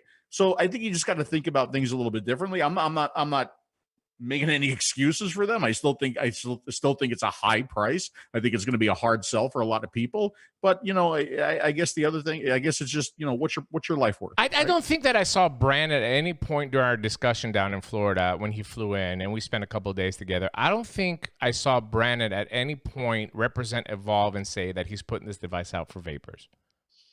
So I don't. I mean, are there vapors that are going to benefit from this device? I think there is a portion of vapors that are going to benefit from it. But I don't think this is the goal. The goal is to put this technology out there that nobody else has done and hopefully get to the point where this technology is very affordable. Can you imagine technology like this in a disposable? I mean, come on. Right. I mean, come on. You know what I'm saying? This is how you take it to the next steps and to the next level. Right? We're going to see Chinese companies doing this? Of course. We know for a fact that there's Chinese companies, I mean, 110% working on technology like this. Yeah. Maybe they just haven't figured it out yet. And Evolv was the first one to figure it out. But you're going to see technology. Don't think that there's other companies not thinking it. How many times have me and Phil have talked about variable airflow draw publicly? And I'm sure Chinese companies have picked up on that as well, too. Are they going to be able to do it like this? Who knows? We're just going to have to wait and see. But as far we could talk about like temperature control, right? So every Sure. Chinese company did temperature control, and temperature control is done really well in some cases, and in other cases, temperature control is done really poor, right? You have to understand too that the processing power in this board. he told me how to open one up. I haven't opened one up yet, but he said it's basically packed with components, and there's a lot of processing power on this to do the sample rate to make it as accurate as it is during the course of your puff, right? So how well will China be able to do it, and how accurately they will be able to do it, if they want something that's much cheaper than this, will be interesting to see if they can do it. Yeah, and again, I have to stress this again. Listen, I don't always agree with Evolv. Okay, we've had our run-ins in the past when Evolv was saying I want to solve the cigarette, and then was putting a 250-watt chip out. Me and Phil were like, well, you ain't going to solve the cigarette with 250 watts. But they did it because they could, and they can do it safely. I get it. That doesn't necessarily mean that I agree with it. Because this is what pushes these watt wars, right? You're doing 100, I'm going to do 150, I'm going to do 200, I'm going to do 250, and we saw how that turned out for the industry as well, too. But when a product is good at delivering nicotine and can help people quit smoking, we're going to talk about it. And this is the reason why we're making this presentation. And I think that's the reason why Brandon came to me and Phil, because they know we're still dedicated to trying to help smokers. And a lot of the people that tune into the show want to get information. This is another tool that can help people quit smoking. It's something that's been missing from this industry. I think that stress factor of a cigarette is being solved with this, where I can put 20 milligram on this and shift it to orange and take a couple of hits and get immediate nicotine like that without having to resort to a 50 or 60 milligram nicotine salt. That is groundbreaking. That is really revolutionary technology. Yeah, and I don't know if you mentioned this too, Dimitri, but don't forget overseas, you got a 20 milligram cap. Right? Sure. So if you can deliver that 20 milligram Great point. stronger, Yeah. right? When you have that cap, I think that's a big win, right? That's a big win. I can see this technology. Hey, look, if I was Evolv and like Big Tobacco say, hey, we'll give you $100 million and we want to put this in our disposable, I'd be like, there you go. Yeah. Yeah. Maybe that's the play. Maybe that's the play. I'm going to tell you why Big Tobacco is not going to do that right now. Okay, because like I said, we talked about all the good things about this device. Now we talk about a little bit of the drawbacks, because there are drawbacks with this device. Believe it or not, you heard Brandon on the interview say one of the drawbacks, and that is the condensation. Right now, we have to tell a smoker, on top of everything else that we have to tell them about this device. Oh, by the way, when you take this pod off, you're going to have to wipe it down every time. You're going to have to take a little towel, and you have to wipe it here, and you have to wipe it, here. That is an extra step. That is, again, a difficult proposition for a smoker. All right? To me, that's a con. Now, it's not a con we understand it as vapors, even though there's some vapors that like to bitch and whine about condensation, but that's just physics. I mean, vapor is going to condensate, and it's going to have to go somewhere. At least they're not hiding it. They're telling you that you're going to have to use a towel. So to me, that's a con. I think I said it in the interview. I said you're not making excuses for it. No excuses You're not for it. hiding. Yeah. You're just letting people. You're letting people know that this is something they're going to have to deal with.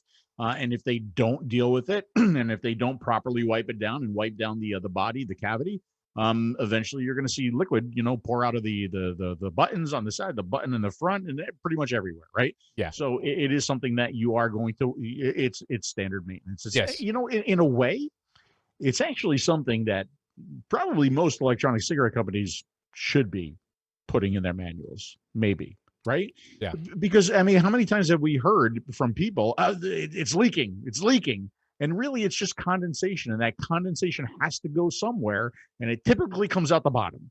Yeah. And that's why we're seeing a lot of top airflow designs now, but something they're going to have to do. So you want to mention another negative? Yeah. Before I answer another negative, do you have to use Evolv? I don't see smokers wanting to hook up to a computer. No, all you got to do is just plug it into a USB and it'll wake it up. I think that 99% of the people will not use Escribe.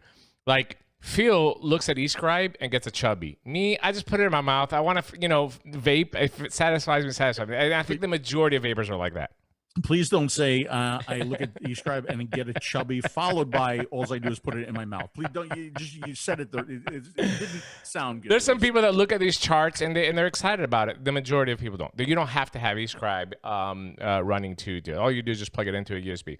All right. The other con that I found with this is going to have to be the filling. Again, we're giving a $40 discount to people over 40, which is great, right? You can get the device cheaper. Also, keep in mind that people over 40, right, and I can vouch for this as somebody that recently has had eyesight issues, that filling this, it's a pain in the butt. It's a pain in the butt. You have to remove the pod, right?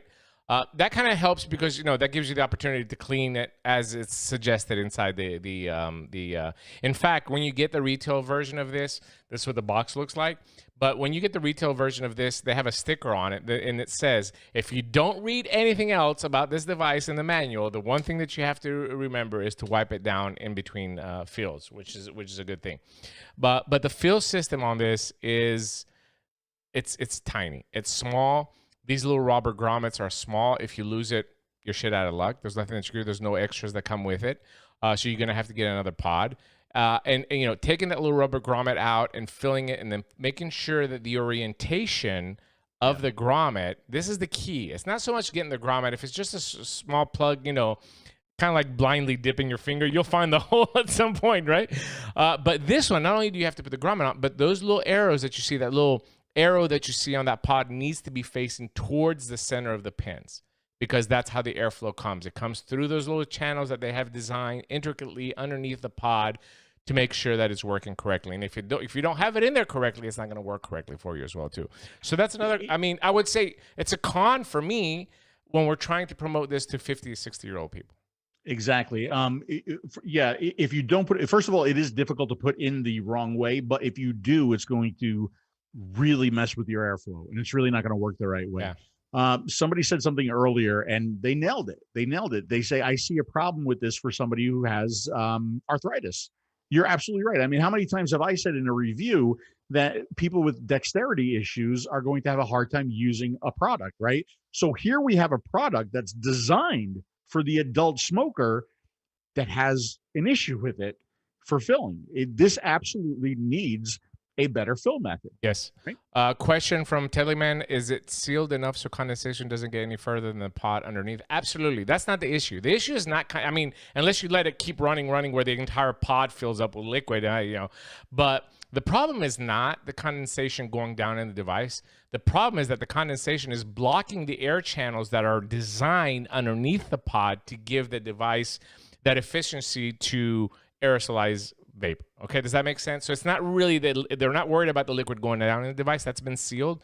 What they're worried about is because we have all these channels and these deflectors underneath the pod, if liquid goes in there, it blocks the airflow from going through there and efficiently vaporizing the liquid into your mouth. It's a very closed, all-inclusive system, and the system needs to work correctly, and for the system to work correctly, everything's got to be neat and clean so that the pressure sensors are able to accurately measure what's going on. If I'm going to tell you one thing, if Big Tobacco can buy this technology and make it more simple and be able to put it in the masses, I will be the first one to congratulate Brandon, because this technology needs to be in the hands of smokers, which brings me to my last con.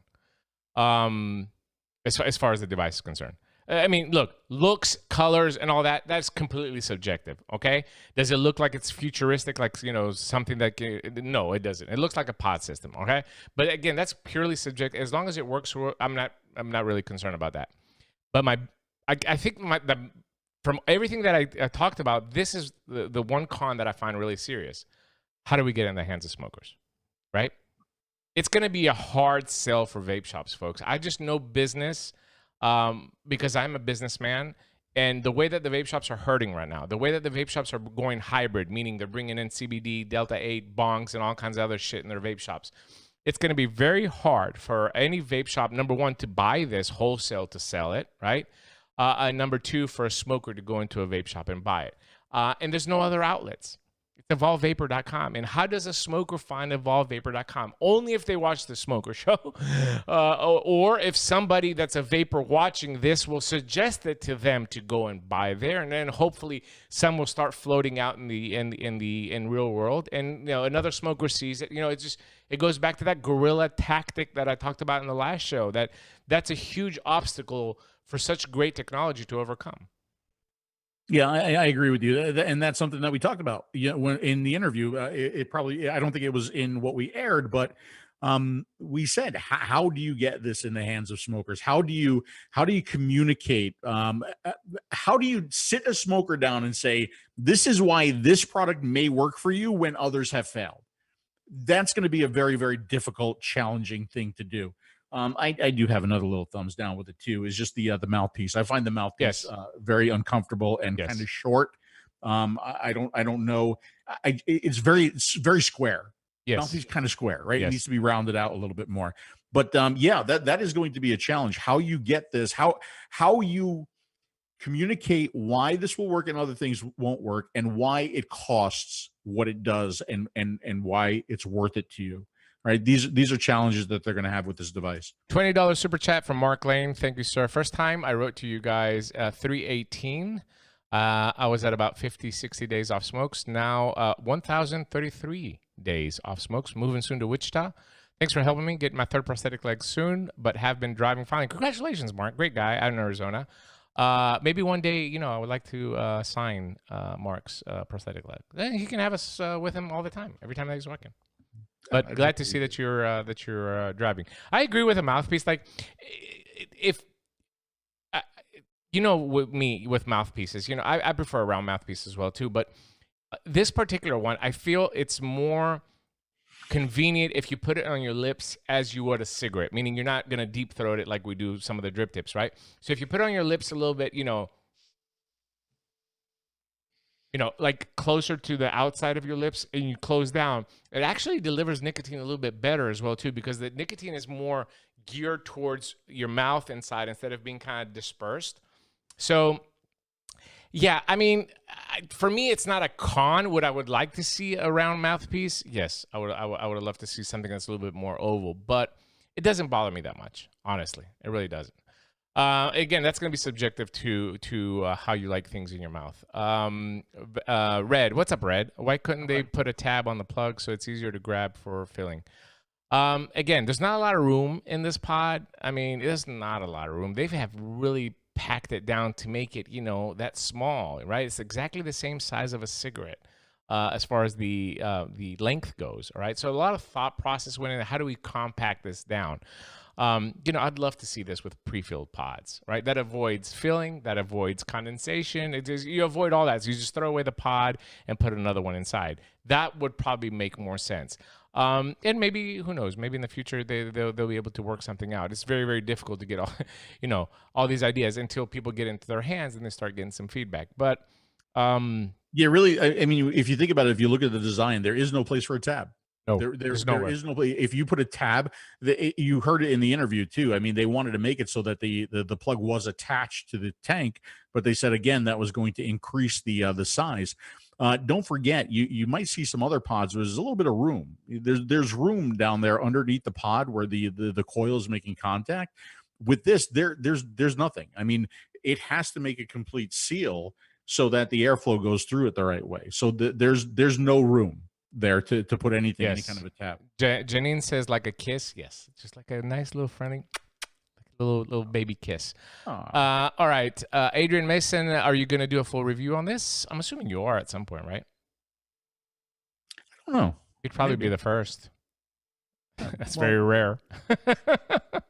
Also, UK purchasable. Brandon has told them that they're working with somebody in the UK too. By the way, I guarantee you there's going to be reviews out tomorrow, even though they don't even have the product.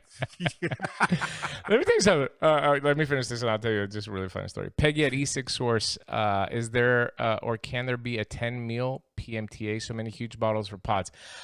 Peggy, you could do a 10 mil PMTA, but it would require boxing to put all the warnings so that drives the cost up of a 10 mil as well too. But you definitely can do a PMTA on a 10 mil bottle.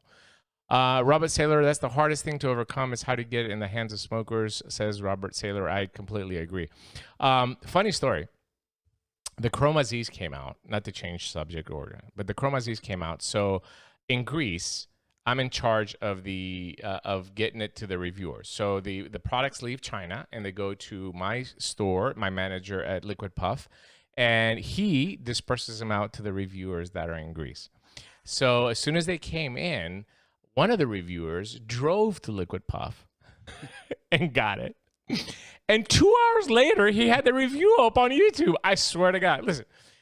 I mean, I know it's my product and all that, and I want to promote it, but fucking use the damn thing for a little bit. Your video is bad. Bad meaning that you're not accurate telling your subscribers the truth about the product. Use it a little bit. Use it for a couple of days if you want to. If you don't want to do a week evaluation. But so I sent him a message. I was like, "Did you like the video?" I was like, "I don't want you to do a video for me to like it, but bro, I mean, you literally had it to. How can you give an evaluation of this product before you put the video out?" It's mind blowing to me because he wanted to be the first one in Greece to have the video up there, and you know. That's just the state of where we are right now. Speaking of Z calls, I do have another announcement. We do have a new chart. This is going to be up at platform in the platform group. We have an updated chart now. We've added the 0.3, changed a little bit the recommendations. But what we're trying to do is make sure that we have accurate information out there for our products, exactly what every coil does, on which device you're going to be able to use it. Our recommended wattages. This is based on mine and Phil's experience. You know, nicotine strengths and also viscosity is what works best with every coil. You're going to find that in the platform group here pretty soon. We're going to update it. You know what? I think people are going to love this. Oh yeah, it's already. I hope people love this. You know why I think people are going to love this? Because I love it. Yeah. I have been using this almost like nonstop now. I've been switching. Between this has been my go-to, and the Chroma R with the Aries 2 Elliot. Yeah, this has been what I've been using right here. You know what? I didn't think because I've said so many times that I like a hefty device, right? I like something with a little bit of weight. I like something that feels substantial. But I'm actually digging using this because it is substantially lighter. Than even the Chroma R. It is. By the way, here's the 510. People have been asking about it. Here's the 510 connection. I've been testing it out, and man, it's really nicely done. I mean, no issues with a very premium 510 on top, not some cheap stuff, and it goes in and just sits and just makes the device completely flush. I've been testing it out with the Aries with this 510, which I got to change the cotton. Ugh, it's getting black. If it makes it completely flush, how do you get it off? I'm just you just put your finger. It's got a little. Oh, it does. Okay. Just a little bit, just enough for you to get your finger underneath it and just pop it off. Comment from Lindsay Strout on Facebook. I want to bring you both to state capitals to just explain lawmakers' vapor products. This is a disposable. This is a pod. I've done this in Tennessee multiple times, Lindsay, and who better to do it? So anytime that we can help out, please let us know. But it was really funny because one time I was testifying in Tennessee at the Nashville Capitol, and we were. I did that. I did exactly that. I had with me like it was the Juul controversy a couple years ago, so I had like 5 or 6 devices with me, and I was in front of a committee of 12 people, and I said, you know, this is what a Juul is, but this is not what my retailers sell. And then I started pulling out. I pulled like a Chroma Zenith out. I pulled like a ProVeri out. I pulled this out. I pulled that. I had like, and people. I think people thought I was gonna blow up the place because they started to get worried. You see, you put all these electronic devices with buttons on them and screens and shit like that. The lawmakers kind of like, whoa, what are you doing over there? And then one time we did it in Washington D.C. at one of the federal. Anyway, but yeah, what I want to say is anytime that we can help, please do. Johnny with a $5 super chat. Am I the only person that's sickened by the fact that Joe Jorgensen wanted to give power back to the people and only got 1.7 million votes? We've been trained as Americans to believe that it's a two-party system. That's what it boils down to. I will tell you that JoJo got a lot of votes from Trump. Believe it or not, I can only talk about what I see on social media with my friends and vapors. I see a lot of vapors voted for JoJo because she's the only one that came out and took a stance on vaping. Literally said vapors should vape and they should stay off cigarettes. She's the only candidate that did it. And I think that drew off a lot of people from Trump. We might not be as effective voting block of 10 million like you hear some advocates say. I don't believe that shit. But I do believe, 10,000 votes here, 10,000. I mean, look how close the race is. By the way, I'm suffering from PTES. You know what PTES is? What? Post-traumatic election syndrome. That's what I'm suffering from. You? Yeah. I Really? just want it over with. Just get it over with. I'm amazed. I'm looking at our country, and I don't believe it, Phil. From both sides of the aisle. From Republicans and I'm sick of this. Is like the biggest shit show I've ever seen in my life. It's truly unbelievable. I cannot believe that this is happening. Like people are going out in media from both sides of the aisle and saying this stuff publicly. I can't believe it. It's like a grammar school playground this country's become, man. It's so horrible. Like anybody on the outside looking in I would imagine it'd be like, well, what the fuck happened to America? Like what? Like Fucking seriously, crazy. what's I'm going saying on that. over there? You know, Janine Timmons, because I don't use pod systems, here's a silly question: why do we need extra pods, different flavors? Yeah, different flavors, and then if one burns out, you know, they're not gonna last forever. I will tell you, I mean, it's a coil with cotton. So if your liquid is very, very sugary or, you know, very heavy in salt, it's going to affect the coil. I mean, that's just a fact. So, you know, the longevity is going to depend a lot on the liquid that you use. Yeah, that's definitely, and it's actually something I just said in one of my recent reviews, is because I've been trying to figure out like why all these pod systems, but that's definitely a benefit of a pod system, right? Because a pod, what does it cost? $6, $7, $12 tops. It is less expensive than a tank. In 99% of the cases, less expensive than a tank. So a pod system really does allow you to cost effectively buy numerous pods and have different flavors in there ready to go, right? So that is definitely a bonus, a plus of a pod system. Yes. 2 questions. Where can I get the #1 unsalted line you speak of, Phil? Well, you don't have to ask any longer. I will show you here. RockyTopVapor.com. RockyTopVapor.com. You can get the entire line: unsalted, blueberry morning, cool citrus, which is mine, and of course the #1 selling flavor, the watermelon peach by Mr. Phil Busardo. You know, if you're gonna say it, Dimitri, you need to say it the correct way. Okay, go ahead. This is well, you got to come back to me first because I have to do the Vanna White thing. Yeah. So there we go. The #1 best-selling flavor in the unsalted line, the delicious watermelon peach. There you guys go. I love it that they actually want me to say that now, because you see it in all the reviews. I kind of plug it whenever I can, even at that Italian interview. So there you go. That's for you guys. What was the second question? Does Anakin manufacturer make a wattage only mod, or is that a thing of the past? The 𝗏𝗄𝗃 is wattage only. Yeah, well, I saw a comment today on your Facebook, by the way, which I found ridiculous. People just, I don't know what's wrong with it. But you posted a picture of the 𝗏𝗄𝗃 or a video from the, and somebody posted underneath there, it looks just like the Drag X, which is completely ridiculous because it looks nothing like the Drag X. Nothing like the Drag X. I mean, it's got a side fire button. That's one of the reasons why we went with this design, so it doesn't look like everybody's copying it. Aspire copied the Drag. Everybody's copied it with that button on the side and all that. This has a whole side firing button on the side. But if anything, you'd copied the 𝗏𝗃. Yeah, yeah. That's exactly right. But this is a wattage only device. So that's all it does is wattage. We try to make it as simple as possible. I see all these pod mod AIOs that are on the market that have all these complex menu systems, and why? It's supposed to be a pod AIO. It's supposed to be something quick and easy for people to use, smokers or vapors that enjoy just something simple. That's what it is. It's a wattage only device. And I agree with you. We don't need all those going to voltage. We don't need that anymore on devices. That's one of the reasons why Evolv made wattage. That's the reason. You just set it at whatever wattage you want. Boom, it'll give you automatically the voltage that you need. You know, even looking at this screen, right? You know, we see a timer, we see a puff counter, we see the voltage in real time applied to give you your wattage. We see the resistance. You know what? I want to get rid of all that. Yes, fucking shit. We're trying. Trust me, we're trying. We're trying. And I just want to see the resistance in a font size that I can read without putting on my glasses. Yeah, we're trying. We're trying to get there. Right. Oh, by the way, another question from John Q. Go ahead.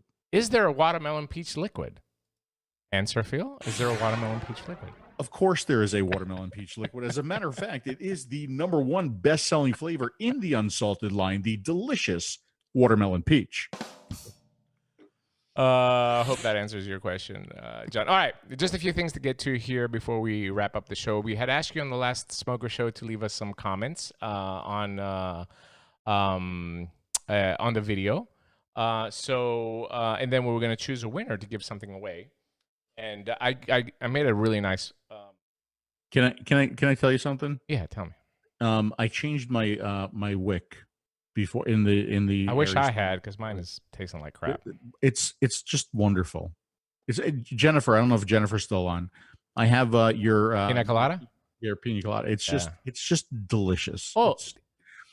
Go ahead. Let me tell you another thing. I've seen all these reviews on the 𝗁𝗄𝗃, like everybody's loved it. But one thing I haven't seen is, you know, when you take the pod out on a lot of devices and these pod AIOs, it gives you a suggested wattage, right? So with the 𝗁𝗄𝗃, that it does the same thing as well too. It reads the resistance and it'll give you a number. But if you take the pod off for any reason and you put it back on, it doesn't reset if you put the same coil on it. Nobody's mentioned that. I did. Yeah, you did. Of course you In did. the You intro designed video. it. But none of the reviewers have said. So it puts it on there, and if you change the resistance, it's going to give you a recommended wattage. But if you don't and you use the same resistance, it'll do that. Anyway, back And you know to this. what's funny is because I just put out the Vaporesso Lux PM40 video today. Yeah. And it does that. It does a recommended wattage, but if I don't like that recommended wattage and I change it as soon as I take it off and put it back, it says, I don't care what you were vaping it as, you're gonna vape it. You're going to get as, it there. right? Yes, yes. I think it's a very good selling point. Anyway, so the prize is a Zenith Pro. Excuse me, a Slide tank, a Zenith Pro, a pack of Zenith coils, Z coils, an Aries D24 version 2, and for nostalgia's sake, you can't find these anymore. For nostalgia's sake, this is the Coolfire 4 Plus in blue color. You can't find this anymore. You can't get them. Can't get them anymore. So this is from the retro bin. Somebody's gonna win that tonight, and we'll tell you in a little bit how you're gonna win the next. But anyway, let me switch to this screen here, Phil, and go through some of these comments. Let's take a look. You can see him. Yes, you can see him. Grim Green commented. Nice of him to comment. All right. So, Frankenmeiser suggests panel with Michelle Minton, Amanda Wheeler, Daniel Jones, Matt Cully, Char Owen, discussion future direction of vaping regulation. Even though that's good, that's probably better for the DP show than it is for the smoker show, okay? But thank you for leaving that comment. A possible future show topic could be a discussion on recognizing and dealing with trigger situations that can trigger the need for a cigarette. Those are critical to get through when you just started vaping, and failure to do so can cause one to go back to cigarettes. Perhaps discuss how to determine what your trigger situations are, how to plan for them ahead of time, and how to get past them. That is from Hazozita. That's a very good point. That's a good one. Like a trigger for me would be like a text message from you. Yeah. A trigger for me is to see you without your shirt on. Keith Mickle, the show is pretty good as it is. The only thing we could get into is what laws have changed, where and what's going on as far as the FDA front. I know that gets old, but a lot of people are unaware. Maybe we'll do a recap of that as we're getting into the legislative session. Had to leave. Missed the replay. I would love to see another smoker show with Dr. Farsalinos. We've talked about that as well, too. Hopefully we'll have him on soon. Edward Sterling, I think you should cover what to do when dual using. I always tell people to just keep vaping if you smoke. I think we've covered that on the smoker show, right? Or we suggested the pod. Inside vape shops worldwide compared to other parts converting a smoker. We're kind of planning a little bit of this next week on the DP show. We're trying to get like an international panel to kind of like see what's happening with vaping and COVID. Go check out the tour that we did of the vape shop in France with Phil. That'll give you a really eye-opening experience. Look at some of the videos that we shot at Liquid Puff at my stores in Greece and so forth. It's completely different than what you're seeing here. That's a question from Melissa again. My stepfather, who started vaping about a month or two before me, vapes purely one flavor and has been for a year and a half, which is mint. I'm wondering if I should ask him if he's interested in switching up his palate and maybe trying to find a different flavor to additionally have a choice. No, why not? No, if he's happy. absolutely not. If he's happy, just let him do it. Marshall Keith, love the show. Next time you're on the road, you should tape segments of how you deal with new customers. Just maybe it would be a lesson for vape shops on how to convert smokers. Yeah, we should do more of that as soon as COVID allows us to travel. Robert Harvey, would be nice to get more third-party interaction on the smoker show from guests you could interview. I would love to win that Zenith Pro. I have a work friend who smokes and would like to give it to him to start vaping. Good luck to you, buddy. Greg, collab with UK Vape Store. One of the problems that I have with trying to get the UK people on is that the show is going to be at 2 a.m. in the morning for the UK. And the two people that I've contacted so far, they're old, but they'll be sleeping. Show suggestion: find two blokes who have an amazing friendship and respect for each other. Two blokes who found out the benefits of vaping a long time ago and wish to help as many as they can discover the same. Two blokes who offer up only the truth as it stands today, just plain honestly, both good and bad. Oh, that's sweet of you. It's a great idea. We should try Motorcycle suggestion for you: Can-Am Spider. That's a good recommendation for you. That's good for you at your age group. Can-Am Spider is good. Here we go. Appreciate your care. He watches from Iran. I watched almost entire contents on YouTube. Do you know that you and Phil have many fans in Iran? We didn't know that. Here we can barely have true MTL devices. I'm glad you started the Smoker Show season 3. Sorry for language error. Well done and keep on. Thank you very much. Thank you. That's very, very sweet. Could you imagine? I mean, you think about this. There's people in Iran that know who we are. That's pretty cool. Isn't that unbelievable? Pretty cool. That's unbelievable. Gather some elderly vapors and give them their stories. That's a really, really good thing. Lindsay Stroud is kind of doing the same thing with various states. She's doing the Back to the Oldies tour where she gets older vapors to do their story. Director on invite responsible members of the community in the USA and Europe to talk about harm reduction. Okay. Difference between mouth to lung and direct lung. I think we've covered that as well too. I don't know which episode. Once or 10 times. Yeah. What are the best websites to order? We've done this as well too. But listen, feel free to call into the show. If you have a specific question as well too, we always encourage people to call in. That way we can give you a direct answer. Don't be afraid to call us and talk to us. We're very, very lovable. The truth and you guys are great. My dad and I love your show. My idea shows would be the evolution of products starting with the oldest and what was wrong. That would be good. Doing a retro vape show would be good, right? Yeah, that would be. We've done a couple of them. Yeah. My problem is I got to get a lot of stuff shipped up here. Yeah, because all my old stuff is really back in Rochester. My suggestion is what customer service should be like when a smoker walks into your shop. I think we've done that one as well too. How to choose the best vape shop. From Sonia. Sonia always has interesting comments. Of course, it's a whole novel. Something I experienced. Smokers want to quit. Think vaping is not really quitting, so it sounds ridiculous. Yeah. So basically, what you're trying to say is that we're not really quitting, and how do we combat that? I think that's a really good thing to do with Dr. Fasolinos, but we have him on. All right. Red says Australia Vape Advocacy Show, support from the U.S. I think Matt Cully did that, or Patrick did that.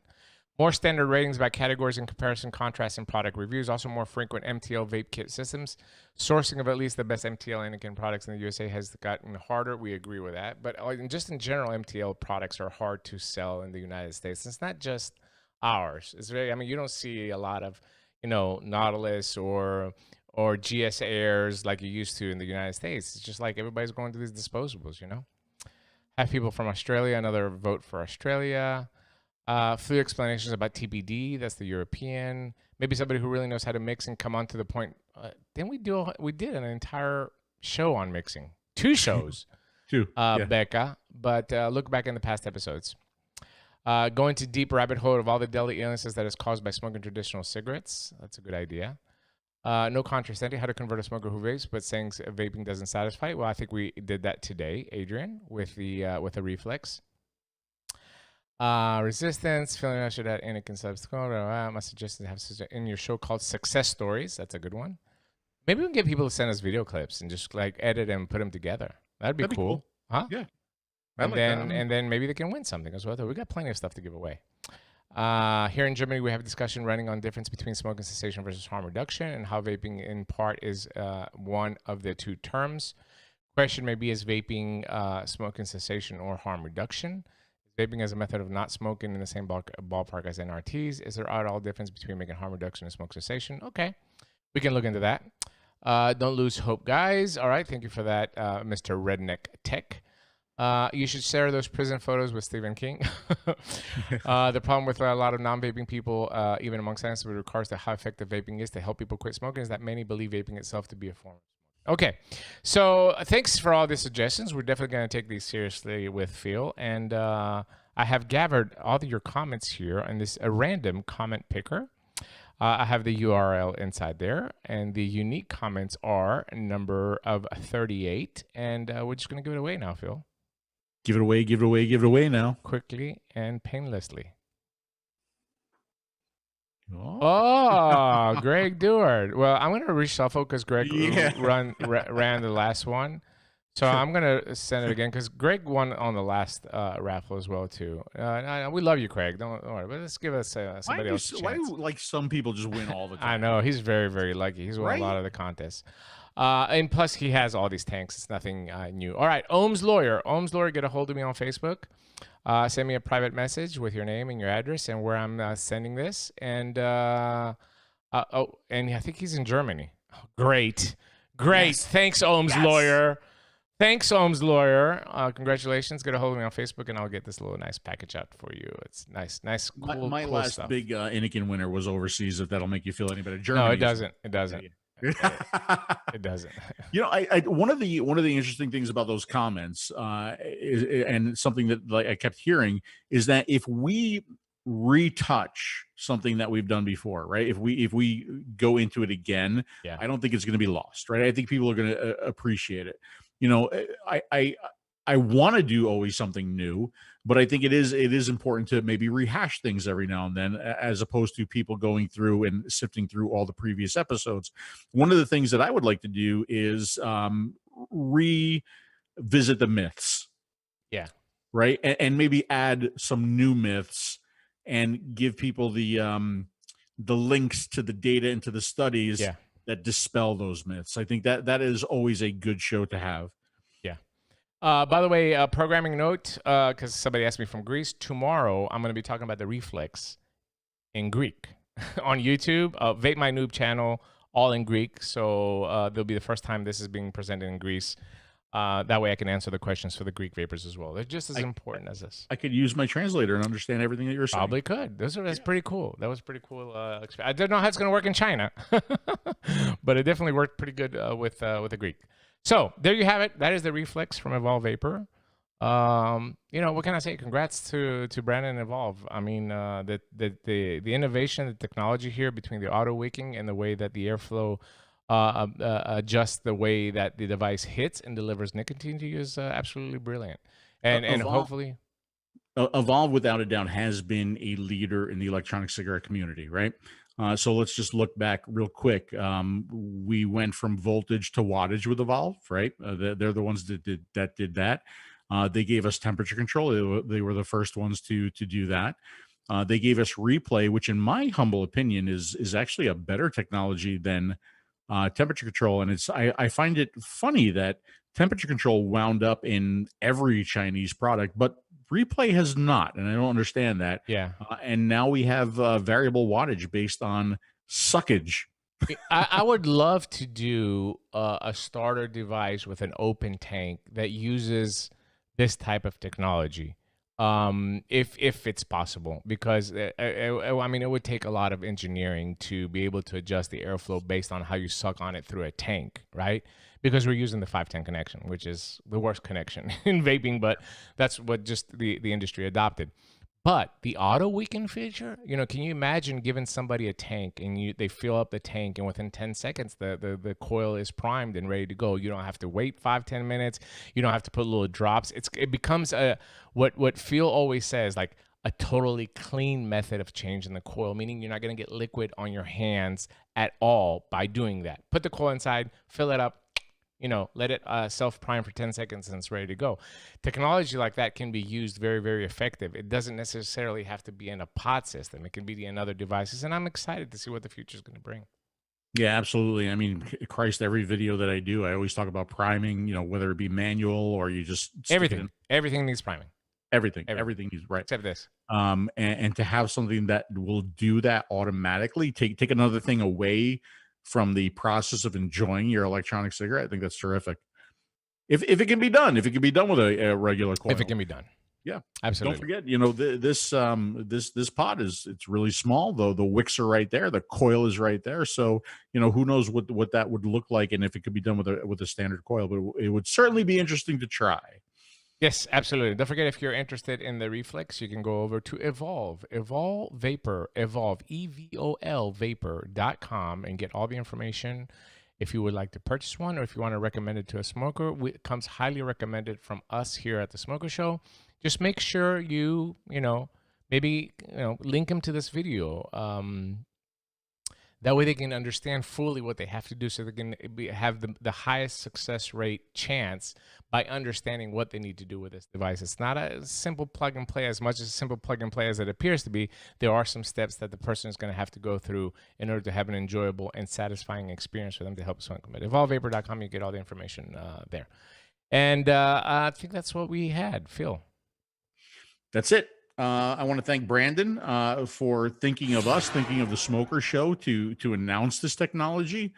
He said it made the most sense, and I agree with him. I think it does. I think, you know, our show is dedicated to the smoker. Dimitri and I have always been dedicated to the smoker and smoking conversions. And now we have a new tool. Now we have a new tool from Evolv, and I hope this does get a lot more people off of cigarettes and into vaping when all the other cessation methods have failed them. So thank you, Brandon, for bringing this to us.